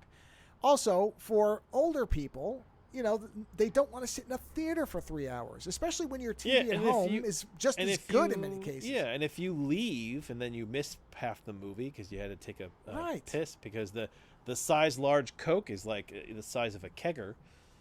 Also, do I want to sit through 20 minutes of previews and then a 3-hour movie before, and that's after the Coke commercial, the intermission, the sell you M&Ms, whatever crap? It's 30 minutes before the movie even starts, and then there's the trailers. So it's like like you said, our TVs are huge. Right, and you can just skip everything that you don't like in those. If it starts off with the FBI Dude, and piracy warning, my wife made fun of me because I hate watching the opening credits for shows. There's only only a few that I like. Yeah, there's only 2 shows that I will watch the opening credits for. What We Do in the Shadows is one for us. Oh, yes, because the song's great. The song is so good. So I do like the song. It's Farscape and Doctor Who. That's it. Some Doctor Who. I don't like most of the themes. It's the music. I do like most of the music that they do for them. I only like the my fourth, kids, because my kids are like, sixth. why can't we just skip this? And I was like, because I want it to be burned into your head. I want the Doctor Who theme to be in there. Well, that's my ringtone on my phone, so it's burned into everybody's head that knows me. But otherwise, like I will skip the intros as much as I can. My wife is like, "Why do you care so much about skipping them?" I'm like, because it's time of my life. I'm not going to get back. Yeah, it's like I don't need to watch this again. I'm good. We'll go. A lot of them aren't really good, to be honest. No. A lot of them don't really do enough to matter. Next Generation is another one I won't skip because it's a great theme, so I'll listen to that. Have you seen the opening for the Night Detective show with Jodie Foster? Yeah, I did see that. Yeah, I like that one. That's actually pretty good. I mean, that is genuinely creepy. Yeah, no, and there are examples like that where that's not really like a TV show to me. That's a limited series. It's not. You're going to be watching that for 24 episodes forever. Yeah. Yeah. Right. Yeah. So. Yeah. Anyway, that's all I got for you. Well, I had the opposite for you because good. I watched. What is that? What the hell does that mean? Did you watch shit? I mean, like. No. I mean, you watched a middling movie. A movie that is made for a general audience, right? Okay. I mean, you would agree that movie is kind of made to be all access. General consumption. Yeah. Yes. Okay. Whereas I watched Love Lies Bleeding, the bodybuilder lesbian heist film. Oh man, I read about that movie. Yes. Yeah. Yeah. So, and what convinced me because it's to use your phrase, that is a muscular movie. Oh boy, is it? Let me tell you. Okay, so the thing that sold me to pay the $20 rental on it, because it's one of those. Oh wow. There was 2 things. One, I didn't realize it was an A24 film for a while. Oh yeah. I read about that movie and I was kind of like, what was this? And then when I realized it was an A24, I was like, oh, this is going to be weird. Well, I didn't know that. But then I also read a review that said, if you enjoyed Bound, this is a variation on Bound. Wow. Did they put those together? Okay. Well, you know what? It's very accurate. This is a grimier version of Bound set in 1989. Grimier. Yeah, this is like grimy, muscular drama. So because it's big hair. It's big hair 80s, right? No. There's no big hair. It's more of just like Joe Dirt 1980s. It's more of this is outskirts type of people. Okay. No, it's not. It's not big hair, but it is set in a particular time. I think to avoid the cell phone convention. They want to just and also. This feels like if Bound had been directed by Nicholas Winding Refn. I don't know. I never pronounced his name correctly, because it's very neon colored and it's playing up the aesthetics. What kids now call vibes, what I call atmosphere. It's what the old people call it. It's very much of that atmosphere where everything has very, very bathed in kind of neon colors, lighting, and it's much more about the scenes than the specific narrative at times. What's weird is that the woman who plays the really muscular chick. Oh, she's jacked. So she's a martial artist, right? Yeah. So she's in The Mandalorian at one point. Yeah, I saw that. She plays a commander or something, right? She basically plays an ex. You can't see her physique at all. No. That's the thing. She plays an ex. What do you call it? An ex-imperial person who says that she's been, who's changed and everything like that. And then you find out that Moff Gideon is using her to essentially take out scientists that might tell anybody what he's been up to. So she sets up a scientist to get lobotomized, right? So she's a bad guy. So this is third season then, because I don't remember this. Yeah, so you see her, and when she's in it, she's very good in her role, right? And then I was like, who is this woman? She seems familiar. And when I looked her up, I realized that she was like really fucking jacked. Oh, you see everything of her. Yeah, and I'm like, oh, who is this woman? And then she's got a couple of interesting roles, like kind of like little action shit along the way. Yeah, she was in *Halt and Catch Fire*. I don't remember her in that, but I have to rewatch that series. That's what I mean. Really I think she had kind of small roles and stuff. I think this is one of her kind of really big. Well, I also have a feeling that what makes her stand out in this is they really do show off how ripped she is. I mean, you constantly see her almost nude and completely nude at times, but you see her a lot in the kind of bodybuilder bikini.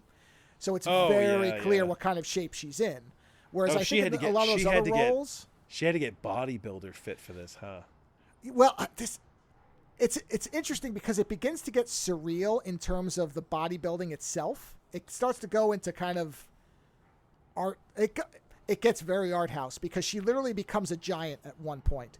And I don't really know what to make of that scene because it's played as if she is actually a giant. But, okay. So... the movie starts out. Oh, yeah. So this, just to give you a quick idea of this woman's performances. Sure. She's popped up in Ant-Man and the Wasp, Quantumania. I didn't see She's popped up in Magnum P.I., the redo. She's popped up in Agents of S.H.I.E.L.D. for 3 episodes. She was in Westworld for an episode. She was in Black Lightning. She was in Z Nation. She was in The Walking Dead. She was in, let's see, whatever else. She's popped up in a lot of, shit. But this is her first kind of real big role. But again, I think the reason that I don't really remember her is probably because I doubt she was as physically present as she is in this. No, if they made her bodybuilder fit, yeah. Well, I don't think she is. All right, no, okay. Let me explain this to you, right? When you are a bodybuilder, like an actual, not a weightlifter, there's a big difference. Mm-hmm. Weightlifters is just people who want to be strong. When you're a bodybuilder, you actually have to be sculpted in such a way. Okay, and that was where it's exactly where I was going. Is when you see her in the competition next to the other people, she does not look as literally chiseled out of concrete as they do. Okay, that is not to the detriment. I just don't think that they told her you have to look like this. I think they understood that for the movie, that is not important. But when you see her in the competition, those other people must be real bodybuilders because their bodies do not look normal. They don't look naturally occurring. They are exactly what I've always seen bodybuilders, where every muscle is so clearly defined on their body that it is almost off-putting. And there's no moisture in the skin, right? It's nothing. All veins. That's it. And they do that. They do the spray tan. They do the weird spray tan. Oh, they show it. They show that. Yep, they show it. Yeah, and she does not look like that. She looks like she is in excellent physical shape. Like she's got muscles. You can see it. You can see pictures of it. But when she's on that stage next to what I have to believe are actual bodybuilders, unless they digitally did that to those people, and it doesn't seem like that would be what point. Just bring the real bodybuilders in. Those people look like you see that on the magazines, where it's like perfection as far as somebody has, as you said, dehydrated them to the point of, oh, you're going to be in trouble if you don't drink something within 30 minutes. But so outside of that, plot-wise, it's a weird movie. Well, it's not weird. It's just very arty, and then it gets a little weird at the end because there is this one thing so the bodybuilder drifts into town. She's basically homeless. She's on her way to Las Vegas. She's run away from home. I don't know how old they're really supposed to be. I mean, they're of legal age, but I don't know what the age is. There's lots of things they just leave vague, and you just infer whatever you want. They never even specify the year. The only reason you really start to pick up, and I would never have said 1989 necessarily, but you start hearing like Bush 1 talking, and you hear them referring to certain events, and the fact that they're using radios with tape players and no one has a cell phone, then you start figuring out, okay, this is clearly, and the songs they're playing are 80s songs. So I'm like, okay, this is clearly supposed to either be evoking the 80s or it's in the 80s. Well, it says here it's set in 89, so I just saw that. So she comes into town, and because she's trying to make her way to Las Vegas for a bodybuilding competition that she's confident she can win because she's in great shape. And she comes into town, and the first thing she does is she's looking for a job. She finds a guy who says, well, if I can have sex with you, you can have a job. And she's like, okay, fine. And so lets the guy have sex with her, gets a job at a local gun range where Ed Harris, looking like the Crypt Keeper from, I'm not exaggerating, looking like the Crypt Keeper. If you look at pictures of him, He is terrifying looking. Like you would not want to run into him anywhere. But he looks like a more lotioned version of the Crypt Keeper, and he is running the gun range, and the guy that she has sex with is his son-in-law. And then Kristen Stewart you find out is Ed Harris's daughter. They're estranged, who is running the gym that he owns. And the guy that the bodybuilder had sex with is her brother-in-law because her sister is married to him. And, so she comes into the gym because she's working in town, and she's working out, and Kristen Stewart immediately becomes smitten with her. And, they start kind of dating, and then the girl says, well, I have nowhere to live. And Kristen Stewart's like, well, then live with me. And so she's living with her, and she's talking about how she wants to get into this bodybuilding contest. And she's like, oh, okay. Well, how are you going to get your steroids if you don't know anybody in town? She's like, well, what are you talking about? She's like, well, you must be doing steroids, right? Everybody's doing them. And she's like, no, this is all just from me. And Kristen Stewart said, well, let me hook you up. And so she starts giving her steroids. And that's when the movie starts. It has this one specific surrealist element, which is when she takes the steroids, her muscles just start growing instantly, like Hulk style. Like they just start ballooning, almost comically, but not. Weird. And I believe it's for effect. Did they film this over time, or is that a special effect? No, it's clearly because it's close-ups and stuff, so I think it's a special effect. I think they're either doing CGI on her actual body, because it's all close-ups of like the muscles suddenly getting big and veiny, or they gave her, like they did a prosthetic effect. I guess they could have. It's whatever. It doesn't matter. But and there's parts where like you see her, and then at the end she literally tears out of her clothing and becomes 50 feet tall. But that's at the very, very end. So she starts taking the steroids, and, steroids can make you a little bit crazy if you take too much of them. And so she's basically realizing that these things are letting her get really big really fast. And so she starts taking more than she should be of them. And simultaneously, we find out that the brother-in-law is beating his wife. And Kristen Stewart is basically at one point says, you touch her again and I'll kill you. And he's like, you know what? Before you worry about what's going on in my house, maybe you should take a look at your girlfriend, because before she decided to have sex with you for a free place to live, she had sex with me for a free place to work. And Kristen Stewart kind of flips out, because it's very much a dramatic film for about, I don't know, the first half, and then it turns into something else. But Kristen Stewart has this breakdown, and they have this big fight. And then, she's like, all right, you're right. I should have, because she says, you don't understand. This guy's a scumbag. He's beating my sister. All this stuff is going on. And she's like, well, you didn't bother to say that to me. But there's also several sequences. It's a really fascinating movie. I believe the director is a woman. Hold on. Rose Glass is the director. She is an English film director and screenwriter. And the only other thing that she made is a horror film called Saint Maud, which I have not seen, but I have read is very, very good. And the fascinating thing is there are several very specifically graphic sex sequences, which are, I guess they could function as erotic for some, but they're more interesting in terms of the fact that they're kind of character studies. Is this what was that movie with Joaquin Phoenix? He's a detective, and it's based off of a postmodern book. Oh, yeah. What was that? Yes, I know, but it had a cool title. It's like, hold on. Oh, it has a neat title.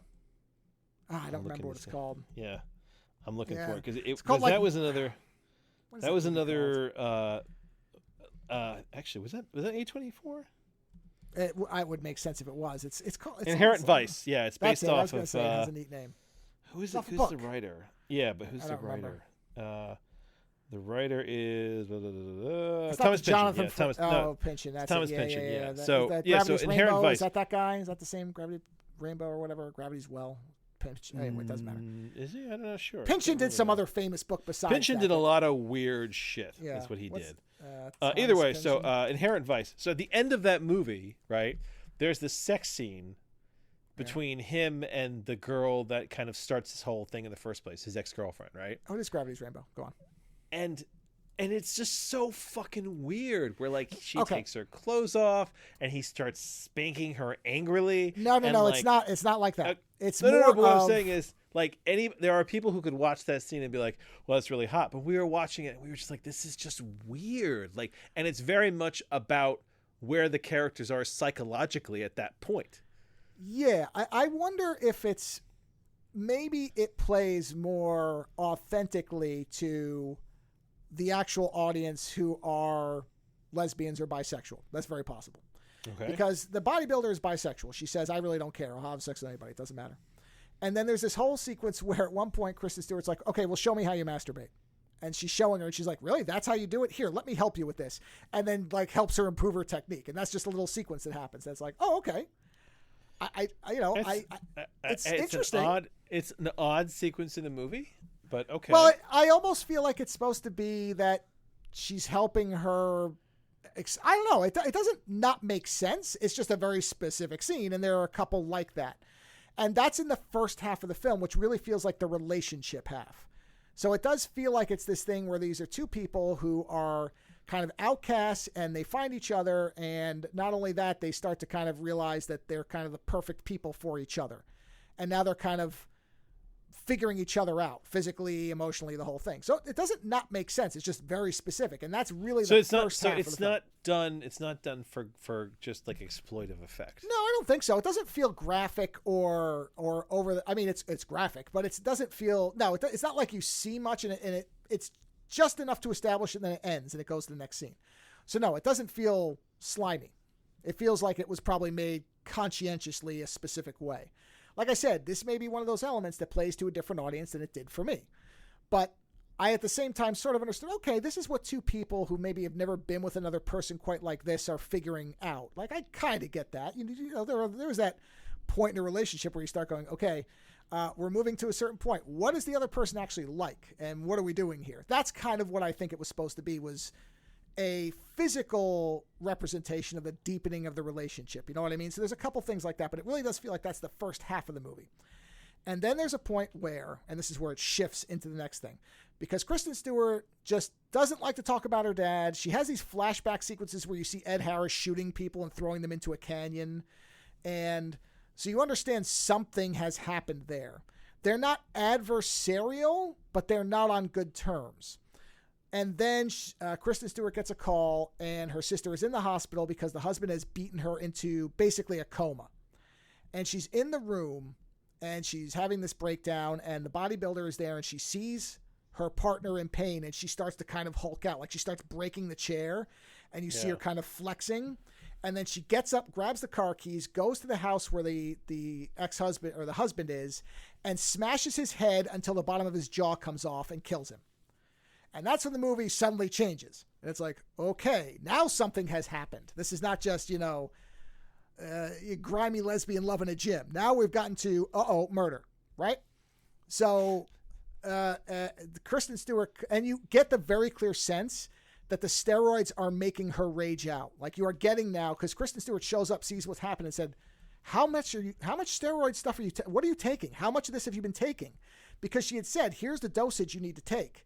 And you see at one point the bodybuilder is like, well, I need to kind of accelerate this, and she takes a lot more.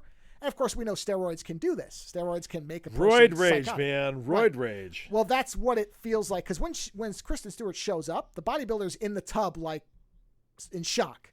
So, but she got very angry. I think that it was the reaction to seeing Kristen Stewart in pain that made her angry, and so she went to destroy the source of the anger. And she says, well, she says, well, you're welcome. This is what you said you wanted to do, because Kristen Stewart does say, I really would like to kill him for what he's done here. And so she acts on it. This is kind of a thing where it's like, well, you said, and I love you, therefore I'm doing what you couldn't do. And so they're like, okay, we have to cover this up. And Kristen Stewart says, well, I know a place to get rid of bodies. And so they take his car, they put him in it, they take him to the canyon where the bodies that her father were dumping, and you find out that she used to kill people for him and with him. So he kills people to maintain his, like, he's bribing cops. He's got some kind of business. It's smuggling weapons to Mexico, I think, among other things. And so she knows that this canyon is where bodies can go. And she says, we're going to put the car in there and blow it up. Someone will see the smoke. It's going to lead them to this canyon. They're going to look in there, and they're going to find that there's a lot more than him in there. And it's going to make them pin it on my father, because my father does love the daughters, at least until the very end. So there is this idea that they will naturally think that he got angry and killed the son-in-law. And when they find all the other bodies, they're going to be like, oh, this is a guy who has no problem killing people. So that's their plan. The problem is Ed Harris knows immediately what's going on. And so then there's a point where the Kristen Stewart says, okay, there's a way to do this because she's done it with her father. So she knows how to do this stuff. So she's like, the thing is, you can't go to Vegas. You have to stay out of the sight because they're going to look around at everybody who is around here. And you are an odd person out in this town. They are going to look at you. Plus, this weird, I don't know if she's a prostitute, but I think she's supposed to be, woman is really in love with Kristen Stewart and saw them driving the two cars, not only the guy's car, but also Kristen Stewart's truck, and made a note of it. And Kristen Stewart knows that she saw the two of them. She's like, we have to be very careful. And the bodybuilder is like, no, I'm going to Vegas. This is what I've been doing my whole thing for, was to get there and get this thing done. So I'm going. And she just goes. And she goes there. She gets into the competition. She gets on stage. She's doing all the flexing. Everything's going fine. And then she kind of flashes back to killing the guy. And she throws up on stage, which of course means that that's it. She's toast. And behind her, some of the other women who had already gone are laughing at her. And so she grabs one and starts beating the shit out of her. And of course, then the cops grab her and they arrest her. And she tries to call Kristen Stewart. But in between her leaving and this happening, the whatever weird woman who's in lust with Kristen Stewart kind of shows up and says, hey, it's funny, I saw you guys driving the other day. And clearly then you were in that guy's car. That's just a coincidence, right? And basically blackmails her into living with her and having sex with her. And so when she calls her, that woman picks up and says she has no interest in seeing you anymore and hangs up. But then she must then have called Ed Harris because he shows up and he's like, I bailed you out. Let's go. He's like, here's what's going to happen. You're going to kill the weird woman who's living with my daughter because she's the only one that can connect everybody to this. And now you're going to work for me. And so is Kristen Stewart. And so she's like, okay, she doesn't have a choice. So she shows up at Kristen Stewart's door, kills the other girl right in front of her, and then thinks that Kristen Stewart sold her out to her father. So she's about to kill her. And then she runs off, and Kristen Stewart calls her father and is like, what did you do? And he's like, I solved the problem that you created. Maybe you should know how to do this better. Next time, maybe plan it with me, and this would have all been avoided. And Kristen Stewart says, you know what? I'm fucking done with you. I'm going to tell the FBI or the cops or somebody what's going on here. And Ed Harris is like, you really don't want to do that? And she's like, I'm doing it. And so he's like, okay, hangs up, calls his on the take cop buddy and says, go kill my daughter because now she's crossed the line. Cop shows up, tries to kill her, fucks it up. Kristen Stewart manages to shoot him and then knock him out, but not kill him, which is important because I'm like, okay, is she going to kill him? Because now she's crossing the line. She just outright kills him, but doesn't. She shoots him in the shoulder. I mean, don't get me wrong. He might have bled out, but she doesn't specifically kill him, and then knocks him out, leaves, and finds out that Ed Harris has tied up the bodybuilder and is holding her hostage. And so she shows up at Ed Harris's place to rescue her, finds her, unties her. The bodybuilder is immediately suspicious. And Kristen Stewart's like, look, would I have come here if I was in it with him? I would have just told him to kill you, or I would have killed you. Why would I let you go? I love you. What are you doing? And so it kind of breaks through whatever, because there's still this roid rage thing going on for a while here. And so the bodybuilder realizes, okay, yes, I've had this all wrong. Ed Harris is kind of acting on his own. And Kristen Stewart says, okay, look, I've called the cops. They're coming here. You have to leave because if they find you here, you did shoot that girl. You will go away. If you leave now, I will take care of my father and I will come find you and we'll escape. We'll just go to California. We'll go somewhere else. And so she says, okay. And she's leaving. And this is when the movie now starts to go a little bit Lynchian in some of its stuff, or a little bit off the beaten path, because it's relatively grounded. There are those Hulk moments, but you could read them as just her perception of her body is that, and it's not really, because she doesn't suddenly become twice her size yet. She just kind of does that, and then she's like working out like a maniac. Like she's like, oh wow, this is working great. And the things where you're seeing the Hulk stuff, that's all close-ups, but it's not like she suddenly doubles in mass in the next scene. You know what I mean? Yeah. So I think that's meant to be in her head. And you're getting kind of the expression of what she's feeling. Yeah, and then she's looking at certain people, their eyes get really big, because I think that's the roid rage thing where she's seeing things really weirdly. So she runs, and Kristen Stewart goes after her father, and Ed Harris sees her, shoots her in the leg. When she does that, the bodybuilder suddenly grabs her leg in pain, psychically, out in the desert. And then Ed Harris kind of knocks Kristen Stewart down, and he's like digging his thumb into the bullet hole, like to torture her. And the bodybuilder is like writhing in pain. And so she takes out the steroid kit, like fills the needle. Oh no. Jabs herself. And then she grows 50 feet tall.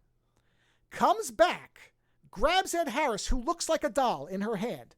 And Kristen Stewart's looking at her as a giant. And she pins Ed Harris down and says, okay, go ahead and kill him. And she's sitting there like the Hulk. No, not like the Hulk, like Giant Man. She's giant in the driveway. And this is, as far as I can tell, Kristen Stewart is, because she's looking up at her. So it's a metaphor, though. I mean, it's sure. got to be what it is. Yeah. Whatever. It doesn't matter. Yeah. But yes, I think but visually, the movie is showing yes. you this is happening. Because it's not like Kristen Stewart looks at her and she's just got him pinned down normally. She's sitting there as a giant. Her crotch is the size of a house. So it's like she's just sitting there. Well, because you see it, because Ed Harris is pinned in front of it. So you see it. She's not nude. She has the bodybuilding. That's the best part, is when she hulks out, her clothes all rip, but kind of like the Hulk with the purple pants. She just has her bodybuilding bikini on, which is fantastic. It's hilarious. So weird. Okay. Yeah, it's great. And so Kristen Stewart puts the gun into his mouth and says, see you later, Dad. Doesn't shoot him because the cops show up. And the next thing you then see, and this is where you're right, it's got to be metaphors, you see the bodybuilder and Kristen Stewart, both giants, running through the clouds as they run away. And so the cops show up, they get Ed Harris, and then you see it cuts, and I thought that was going to be the end of the movie. And then it cuts to them driving, and now they're normal sized in the truck driving, and they have the dead woman in the back of the truck because they forgot to take her out, and she starts moving around. And Kristen Stewart looks over, and the bodybuilder's asleep, and she's like, okay. And she pulls over, bodybuilder doesn't wake up, and she goes to the back, and she opens the tailgate, and she unwraps what they have her in, which is basically a carpet. And the girl is alive, and Kristen Stewart looks at her and then chokes her to death and kills her. And then the next thing you see is you see the bodybuilder still asleep, but you can see through the window. So you're seeing through the window to like the desert beyond. So they're probably somewhere in the Nevada desert or maybe the California desert somewhere where there's nothing. And you see Kristen Stewart dragging the body out into the desert and just looking exasperated. And then the credits start to come up, and then the movie just fades to black. So you don't really know what happens after that, but I have to imagine she was burying the body or getting rid of it because she knows how. Hopefully they get to be together and they drive off into the sunset. That's the idea. And that's the movie. So it's great. It's very, very stylized. Like, it's a very specifically made film.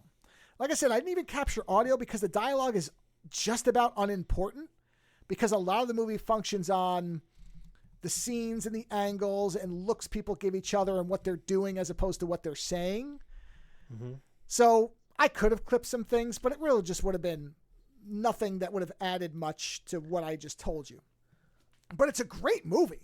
It's about hour and 40 something minutes, so not too long. It's 104 minutes. So what's that? That's hour 44. Okay. It's great. Hold on. I found the scene where she... Oh my God! Giant? Yes, yeah, she's a giant. Right? I told you, I'm not exaggerating. She's giant. She's like the 50-foot woman, God. Right? So you're watching. Yeah, she's huge. Yeah. I was just curious what it looked like. Yeah, that's what it looked. It looks great. I mean, that's what I'm saying is they play it straight because she's pinned. Do you see where she's holding Ed Harris like an animatronic doll? It's great. Yeah. But this is the only scene in the movie where that happens. Like I said, this is like a sleeper She-Hulk movie. Right. That's why I said she's like the Hulk. Yeah. And she looks like She-Hulk. This is who they should have gotten to play She-Hulk. Why the hell did they do that CG crap? They should have just gotten this woman to do it and just made her a little bit bigger. Like, just zoomed in on her or zoomed her in, whatever. But the movie's fantastic. Like, I started watching it really late, and I was like, all right, I'll probably watch half of this and then finish it tomorrow. And no, I went through the whole thing because I was riveted. Because the trailer did not set me up for this. I thought the trailer was making it look artier than it was. No. But you thought it was going to be the first half of the movie all the way through.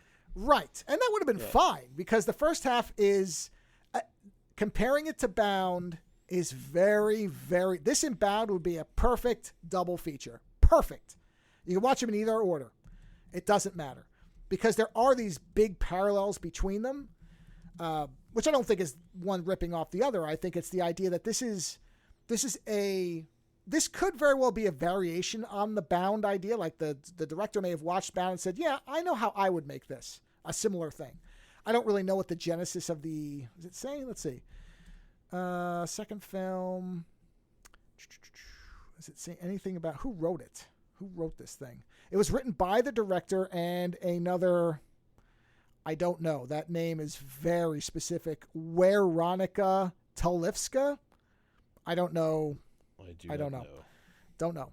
But it was shot in New Mexico, which, okay, so it was a shot on, that makes sense. Okay. Yeah. Yeah. Huh. Yeah, I mean, I liked it a lot. It was sounds good. like an A24 film. Yeah. Yeah. Like it's artsy enough that it doesn't just feel like a standard approach to a film. Like it has those flourishes to it. It's not Lynchian artsy except when she turns into a giant, but that only happens at the end. And the only bad thing about that, and I don't even know if I want to call it a bad thing, is because there's nothing really similar to that through the rest of the movie, it does kind of throw you a bit. Not to a point where you're like, this doesn't make sense, but it's just like, whoa, okay. The rest of it seemed very much just kind of a perception warp, but the way it's presented there, I obviously it is a metaphor, but you could think it's supposed to be literal, that she just became a giant because she shot the whole needle into herself or something. Right, so but she feels like she's a giant. Right. But I think that it would have been, I would have liked to have seen that happen.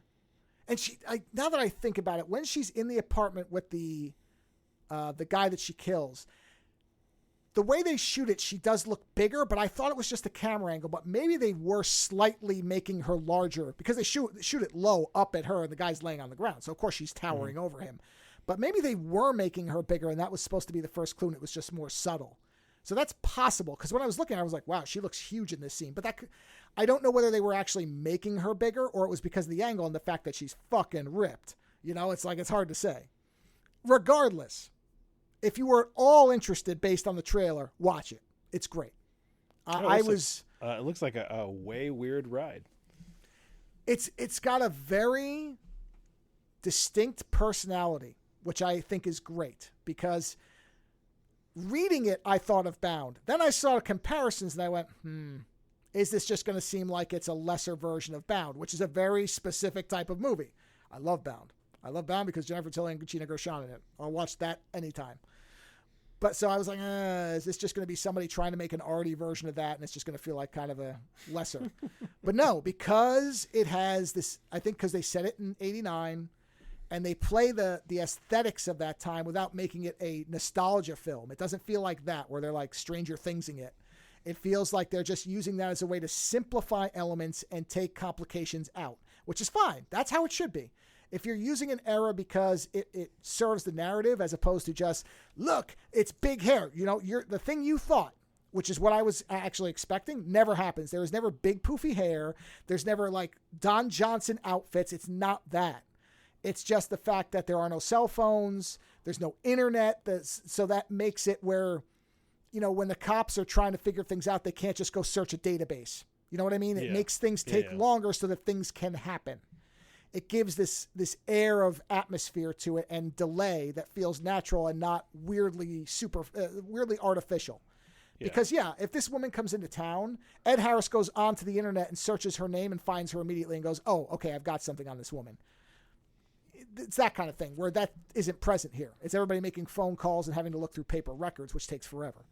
So, and there are parts where somebody tries to call somebody like the phone's off the hook or busy or whatever. And again, with cell phones, that doesn't happen anymore. So this movie couldn't function the same way were it not set when it is. But it's not just, you know, somebody having a giant New Kids on the Block poster in their bedroom or something. You're like, hey, 80s, you know, whatever, stuff like that. Or, you know, MC Hammer shit or Miami Vice. Like, it's not that. It's more of this allows us to have constraints that make sense in the time period as opposed to, oh no, for some reason in this town. So it's like, yeah, you know, the only bad thing about this town, cell phone service, just always shitty. What are you going to do? You know, it's not one of those things. So I really liked it. And I just realized that the city sounds have faded off and I forgot to restart them. So sorry about that. But, you were great, engaged. Great that's why I was engaged in recanting this because I really was pleasantly surprised by the movie. Not for everybody, but also this woman is ripped. So if you want to see a movie where a woman's physique is on feature, this is for you. Because, man, she aptly shows off a body that she should be showing off because, man, she's in great shape. And when she is throwing people around, it never seems unnatural because she could probably punch through a wall. So, but also there's the arty side of it. And it is kind of a two-sided movie where there's the relationship bit where they are seeding elements that you know will come into play later. So that the part where it becomes kind of a crime thriller or whatever you want to call that. It's not out of nowhere. It is set up. But once she kills that guy, then it starts to veer like way into that as opposed to, well, there's clearly some background tomfoolery here that may become a problem later. No, it becomes, oh, she just killed the son-in-law to a crime lord in town who basically controls the town. This is now a serious issue that we're going to have to address. It feels like an old Nick Cage movie, doesn't it? I could easily see Nick Cage playing the Ed Harris role. Yeah. Or the main guy, I guess. But yeah. Or you know what? I think who was it? There was a movie I saw. Yeah, I think it was Nick Cage and Dennis. Or like Hopper. True Romance. It also kind of reminded me of True Romance a little bit. Dennis Hopper is playing the Ed Harris role, and then someone comes to town. I think it was Nick Cage. But yeah, you get a lot of these. You know, it's that whole isolated town, kind of out in nowhere world. You know, it's almost its own place. Well, yeah, and separated. The foundational narrative is not something that's brand new. Roadhouse, the original Roadhouse is like that. It's almost this weird microcosm of the world. And that's where I think the benefit of it being an artier film and it doing a couple things differently is it refreshes this formulaic thing. Because the basics of it they've been done before. There's nothing in here that's new as far as, romance, there's a complication, bad guy, all that stuff is the same. But when you make it... But you're left questioning, are you seeing, is it supposed to be real, or are you seeing something that is the metaphor for what the bodybuilder feels like is happening to her? Yeah, the quote unquote gimmick is the bodybuilder, right? But instead of just playing that overly and making it kind of an overt gimmick, it's naturally integrated as something interesting where she stands out without being... And even the way they treat their relationship together, that isn't even a thing, which is, I was kind of waiting for that to be that Ed Harris disapproved of his daughter being a lesbian and that's why they were on the outs. No, because at one point the bodybuilder says, he doesn't like you dating women. She's like, no, he couldn't give a shit less about that. He just wants to use me to help his crimes. So it's more of, no, that's not his concern. And he does actually care about his daughters until they begin to interfere with his business. So even that makes Ed Harris he's very interesting in this movie. He doesn't have a ton to do, but apparently he got the hair extensions as a joke. Oh my God, he looks so good. And the director was like, "No, keep them." He has such a specific look, and it just makes him stand out. And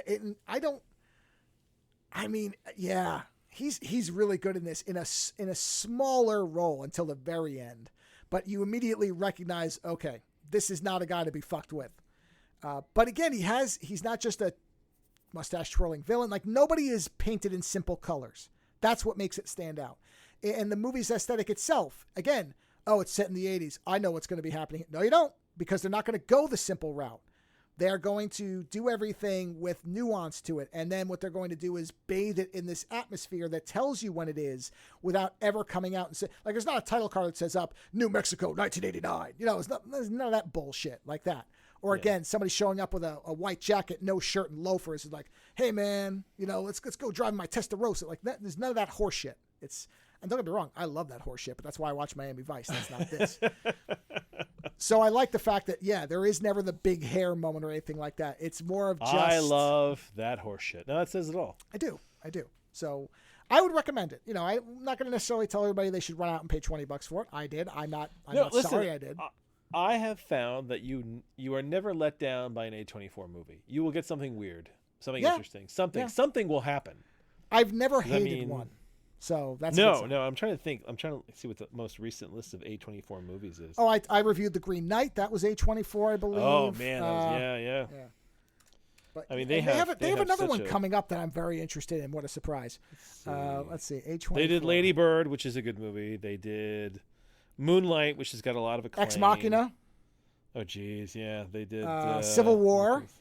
They're doing the new Amy Winehouse movie, which I didn't know they were doing, but now I'm curious to see it because A24 is doing it. What was and that's the thing is like when I hear A24 is doing a movie, I am suddenly more curious now than I would have been otherwise. Yeah, The Lighthouse. There you go. I talked about The Lighthouse. There you go. Yeah. Let's see. There's one Everything Everywhere All at Once is an A24. Yeah. There you go. What's the one? There's one coming up that I was actually very interested. Oh, Men. I got to watch Men too. That's supposed to be good. What was the one? Oh, they did Slow West. Oh shit! Now I have to see that movie. That's a weird Western movie done with Michael Fassbender. Let's see. What's the one I'm thinking of that's coming up? Upcoming. Here we go. No. I can't find it now. Oh, Spike Lee is remaking High and Low. I am fascinated about what that's going to be like. Because that's an Akira Kurosawa film. So I know. So I'm curious. And he's doing it with Denzel Washington, right? Yeah, which I'm interested because High and Low is one of the ones that I think Spike Lee could do something interesting with. Oh, I saw the TV Glow. I want to see that too. I keep reading really good stuff about that one. Now, who is the studio? Is it Sony Picture Classics? That's the other one that does weird movies. Yeah, that's their kind of independent and artsy-fartsy. So if I see something as a Sony Picture Classic or an A24, then I'm usually interested because I'm kind of like, okay, well, what's the angle on this? Right. Yeah. Yeah, there's lots of stuff that they've done that has been interesting or I still want to see. Oh, they did The Witch, which was a Robert Eggers. That's the Lighthouse guy. That was really good. The Lobster. I haven't seen that one, but I've read what it is. It's like, okay.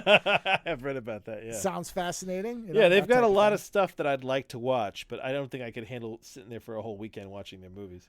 No, most of them are challenging.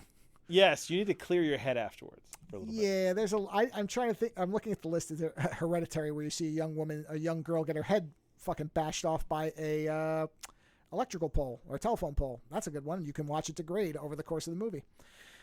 Yeah, that's not one you show the whole family. Let's see. Is there anything on their list that I would call easy watching? No. God, no, there really isn't. I can't find one in here that No, that none studio of these. is not about easy watching. That studio is about challenging you. Wow, boy, you are not kidding. Yeah, that's what I'm saying. When you told me it was A24, I was like, oh, this is going to be a ride. Wow. Yeah. Yeah, nothing in here would I say is easy to watch. Nothing. Maybe The Last Black Man in San Francisco. I've read that one is a more straightforward one. I haven't seen it, though, so I can't speak from direct experience. Certainly not The Iron Claw. Oh, they did Midsommar. Midsommar, which is a weird horror movie. Yeah. They did Locke, which is Tom Hardy in a car. Yeah. And yeah, just looking through, there's none of these are light films. That X, Pearl, and Maxine about that killer who lives across different time periods. I have to get to that one at some point, but yeah.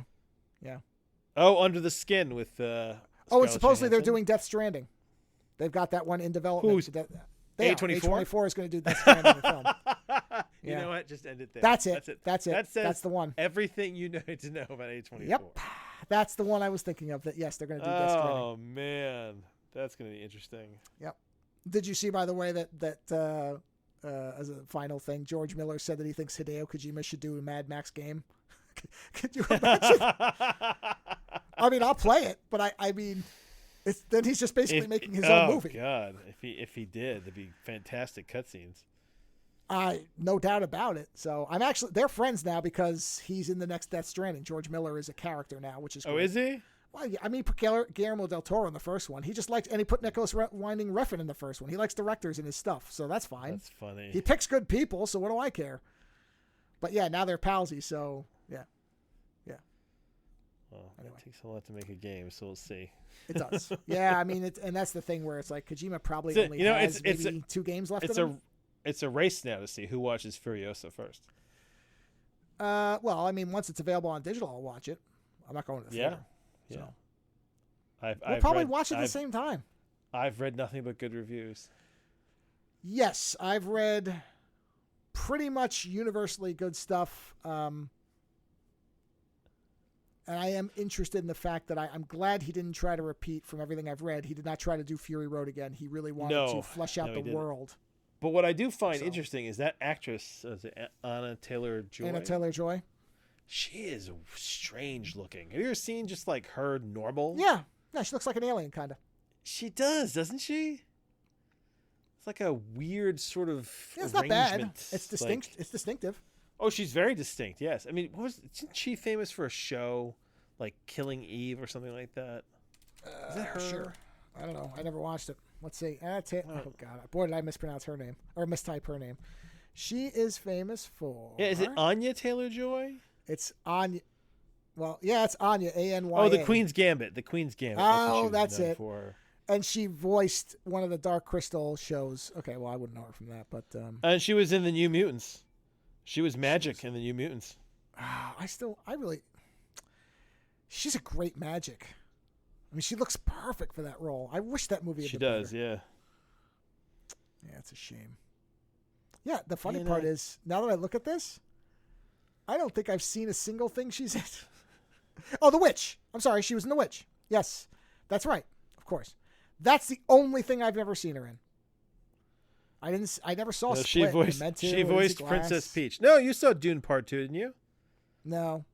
Oh, okay. No, I saw Part 1. I'll get to it, but I don't She's the Emperor's daughter, which kind of makes sense. She's kind of got a weird look to her. Yeah. I'll watch it eventually, but I'm not in a rush because I don't remember the first one, so I'm going to have to rewatch that, which means I got to spend like 6 hours watching these movies, and I'm just not. Yeah. Well, there you go. I'll watch it eventually. So on that note, Dune Tart Poo.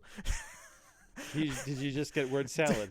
Dune Tart Poo, notwithstanding, is where I was going. Except I, of course, didn't invert the words. I would definitely recommend, if you were at all intrigued by the trailer for Love Lies Bleeding, watch it. Listen, it's a very interesting time. We've given you lots of weird tonight. Go read about Space Romans, then go watch Love Lies Bleeding. Yep. Go watch a ghost screw horns into his head. Sure, why not? It's not a bad time. No, honestly, listen. Kids, the indictment here is that of all this shit, the Ghostbusters movie is the most tame. The least interesting. No, well, there's that, but it's the most tame of them all. Right. Which is literally a movie about people chasing poltergeist, right? Right. But I mean, Space Romans is definitely weirder than that, and anything by A24 blows Ghostbusters out of the ground. That's true. Out of the water, That's true. So. On that note, everybody, whatever you choose to watch or read or indulge in, do it safely and enjoy your weekend. We'll talk to you next week. Visit OzoneNightmare.com to subscribe to new episodes, browse through our back catalog, or to find links to support the show. Follow @OzoneNightmare on Twitter for the latest episode postings and other show information. If 280 characters just isn't enough, you can always email us, theozonenightmare@gmail.com. The opening theme for the show is provided by Heartbeat Hero. The closing theme is provided by Ogre. Please visit and support these artists using the links in the show notes for each episode.